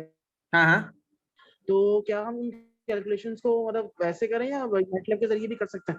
या बस क्योंकि मैंने इनिशियली हैंड कैलकुलेशंस किए और हैंड ड्राफ्ट्स किए, तो मैं ये सोच रहा हूँ कि उनको मैं मैटलैब पे वेरीफाई भी कर लूँ बाद में। मैटलैब पे जरूर वेरीफाई कर लो, और मैटलैब पे जो प्लॉट्स बनाओ उसके प्रिंट आउट्स अपनी असाइनमेंट में जरूर लगाना। लेकिन कैलकुलेशंस आप मैक्सिमम जितनी आप हाथ से कर सकते हैं करो, लेकिन ये कि अब जैसे प्लॉटिंग है, अब प्लॉटिंग आपके पास सारी की सारी डिफरेंशियल इक्वेशंस के आपके पास जो सॉल्यूशंस बन रहे होते हैं, तो वो तो आप मतलब ये मैटलैब से जो प्लॉट है वो डायरेक्टली आप वहां पे कर दो। लेकिन बाकी जितना डिस्कशन है, एनालिसिस है, वो फिर आप हाथ से जरूर लिखो उसको। लेकिन मैटलैब में प्लॉट्स आप बना के और वो उसके जो है ना मतलब अपनी वर्ड उसको प्रिंट करके और अपने असाइनमेंट में अटैच कर दो। सर इस लेक्चर से एक सवाल है कि वैसे इंटरपोलेशन का मतलब ये होता है कि हम बीच में कोई भी जैसे एक डाटा चल रहा है तो उसमें हमें कोई भी डाटा के हवाले से कोई वैल्यू निकालनी है तो वो है, तो और दूसरा मतलब ये होता है कि आप बिल्कुल एग्जैक्टली उसको फिट कर रहे हैं यूजिंग डिफरेंट कर्व्स जो कि कंटीन्यूअस कर्व्स हैं। यहाँ पे बिलाल अगर आज के टॉपिक की बात पूछ रहे हो तो आज के टॉपिक के अंदर असल में दो बातें हैं। एक ये कि भाई मुझे जो है ना, मुझे ये कहा गया है कि मेरा डेटा ये पैराबोलिक, ये क्वाड्रेटिक कर्व है, ये कुछ जो अंदर इंटरनल जो आपके पास जो इसका मैकेनिज्म है, जो आपके पास रिलेशनशिप है वो क्वाड्रेटिक है, तो मैं क्वाड्रेटिक से डेविएट नहीं करूंगा, मैं क्वाड्रेटिक को ही लूंगा। और ये कि डेटा चाहे आगे पीछे हो कुछ भी हो, लेकिन मैं क्वाड्रेटिक से कर्व को चेंज नहीं करूंगा। ठीक है, पहली बात तो ये हो गई। इंटरपोलेशन के अंदर ये नहीं होता। इंटरपोलेशन के अंदर मैं कहता हूँ कि भाई क्वाड्रेटिक हो, क्यूबिक हो, आपके पास मतलब बाई क्वाड्रेटिक हो, आपके पास फिफ्थ डिग्री पॉलिनोमियल हो, कुछ भी हो, बस मेरा डेटा जो है ना मैंने पक्का फिट करना है, उस पे लास्ट वन फिट करना। अच्छा, सही है। मतलब एक कॉन्सेप्ट हमारे पास जो आगे मतलब न्यूरल नेटवर्क के अंदर जिसको हम ओवर फिटिंग कहते हैं, बाद में डेटा ओवर फिटिंग होती है, तो वो इंटरपोलेशन के अंदर असल में मसला आता है। मतलब अभी जो इंटरपोलेशन की हम बातें कर रहे हैं, हम बस ये कह रहे हैं कि जी अगर मैं दोबारा बता देता हूँ, एक ग्राफ पहले गुजरा था यहाँ पे, एक डायग्राम, उसमें वाज़ेह फर्क था। देखो मैं दिखाता हूँ इसको, ये इंटरपोलेशन है। जी ठीक है। जी मैं इंटरपोलेशन करना चाह रहा हूँ कि मुझे 5 डेटा पॉइंट्स थे, मैंने 4 कर्व्स लिए जो कि उन 5 डेटा पॉइंट से गुजर गए। ठीक है, ये मेरे पास मॉडल फिटिंग है कि भाई क्वाड्रेटिक था, अब वो क्वाड्रेटिक कुछ भी हो सकता है। ठीक है, जिसके अंदर डेटा एग्जैक्टली उसके ऊपर से नहीं गुजरता। और हम लोग जो है बेसिकली मॉडलिंग करते हैं इंटरपोलेशन। नहीं, हम दोनों देखेंगे बिलाल, हम दोनों देखेंगे। हम ये भी देखेंगे, हम वो वाला भी देखेंगे। वो चैप्टर 4 के अंदर देखेंगे कि आपके पास एग्जैक्टली स्प्लाइंस कैसे फिट की जाती हैं, और चैप्टर 3 के अंदर हम इसको देखेंगे, लीस्ट स्क्वायर मेथड को, इंशाल्लाह। ठीक है, शुक्रिया सर। कोई और बात किसी को पूछनी है तो? सर इन 2 ऑप्शन के अलावा कुछ और भी है, यानी कि डेटा ड्रिवन और थ्योरी ड्रिवन, इसके अलावा भी कोई और कॉन्सेप्ट है मॉडलिंग का? जनरली मतलब ब्रॉडली स्पीकिंग यही 2 हैं। मतलब आप अगर मतलब ये है कि डेटा साइंस में चले जाएं, मतलब अगर आप सिस्टम आइडेंटिफिकेशन जो एक बहुत बड़ी फील्ड है, उसके अंदर भी एग्जैक्टली ये होता है कि हम जो है ना एक मतलब कॉम्प्लिकेटेड प्रोसेस है, उसका हम डेटा उठा रहे होते हैं। अब उसके अंदर 10 वेरिएबल्स हैं, तो अब ये कि वो उठा के डेटा हम किसी ना किसी तरीके से जो है ना हम कोई मॉडल उस पर फिट कर रहे होते हैं। तो ब्रॉडली स्पीकिंग हमारे पास जो है ना, मतलब चाहे आप मतलब ये कि जो इंटेलिजेंट स्कीम्स हैं, न्यूरल नेटवर्क्स हैं, या ये जितनी भी स्कीम्स हैं, उसके अंदर एग्जैक्टली यही काम हो रहा होता है कि डेटा आपके पास गिवन होता है, और क्योंकि अंडरलाइंग प्रिंसिपल नोन नहीं है न्यूरल नेटवर्क्स में, जैसे आपके पास है या डेटा साइंस के अंदर, कि जो इंटरनल जो आपके पास जो उनका प्रिंसिपल है, वर्किंग प्रिंसिपल, जो आपस का उनका जो रिलेशनशिप है वो आपको नोन नहीं है। तो आप न्यूरल नेटवर्क्स को कहते हैं कि you determine the relationship for me, कि ये 5 वेरिएबल्स हैं, ये आपस में किस तरह जो है ना इंटरेक्ट कर रहे हैं। तो वो लर्न करता है और फिर अल्टीमेटली वो एक मॉडल बना के आपको दे देता है। तो वो करता यही है कि वो इस डेटा पे जो है ना वो फिटिंग कर रहा होता है, वो कर्व्स को फिट कर रहा होता है अंदर, मतलब इंटरनली जो न्यूरल नेटवर्क्स कर रहे होते हैं वो आपके पास जो अपने वेट्स को एडजस्ट कर रहे होते हैं वो ये काम कर रहे होते हैं। मॉडलिंग के अंदर यही चीजें हैं, मतलब 2 ब्रॉड कैटेगरीज जो है।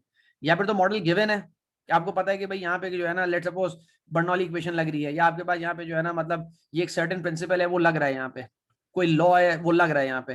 तो फिर आपने डेटा गैदर किया, आपने उस लॉ को उसके ऊपर वहां पे फिट किया और फिर आपने एक्सप्लेन किया बिहेवियर। या बात जगह आपको पता ही नहीं है भाई ये है क्या, तो फिर आपने जो है ना वो इन टेक्निक्स पे चले जाते हैं। ठीक है सर। सर वो काइंडली ना मैटलैब पे कोड शेयर कर दीजिएगा। ठीक है, मैं करता हूँ इंशाल्लाह, जरूर जरूर। सर मेरा एक क्वेश्चन था। जी जी जी। सर ये इक्विलिब्रियम पॉइंट जब हम फाइंड आउट कर लेते हैं, इसके बाद डायरेक्शन एनालिसिस करना होता है हमने, ठीक है। तो उसमें ये अब जैसे पिछला एक हम ले लें कि y equal to a by p पे हमारे पास dx by dt equal to 0 आता है। सही है। तो उसके कोरस्पॉन्डिंग पास एक और लेट्स से अगर y इक्वल टू मेरे पास ax हो, कि मतलब कि वो x वाले पे डिपेंड कर रहा है, उस पे मेरे पास dy बाई dt 0 आता है, यानी कि एक डायगोनल लाइन आ रही है जो कि मेरे इक्विलिब्रियम पॉइंट आप से एक काम ये करो, आप एग्जैक्टली मुझे कागज पे ड्रॉ करके जो है ना मुझे व्हाट्सएप करो, ताकि मुझे मतलब इस तरह आप बोल रहे हो तो मुझे क्लियर नहीं हो रहा। वो ज्यादा आप जल्दी से कागज पे ड्रॉ करके अगर मुझे व्हाट्सएप कर दो ना, मैं मेरा मोबाइल पास ही है, तो मैं उसको देख के फिर आपको यहाँ जवाब दे देता हूँ। ठीक है सर। हाँ बिल्कुल, आप उसको ड्रॉ करो और मुझे व्हाट्सएप करो। अगर बाकी लोगों को लॉग ऑफ करना है वो चले जाएं, कोई इंडिविजुअल आप लोग क्वेश्चन है तो आप लोग रहें यहाँ पे और व्हाट्सएप मुझे कर दें, मैं यहीं पे आपको फिर एक्सप्लेन कर देता हूँ, कोई मसला नहीं है।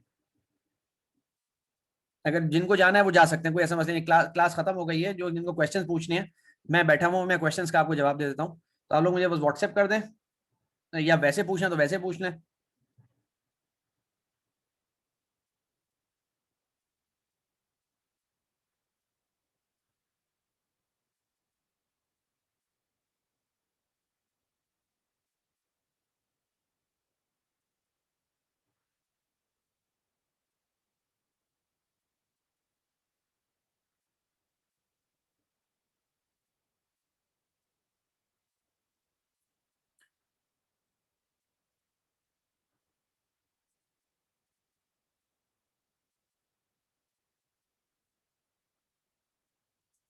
मैं रिकॉर्डिंग जो है ना वो एंड कर देता हूँ, और बाकी आप लोगों को जो बात पूछनी है तो आप पूछ लें, कोई ऐसा मसला नहीं।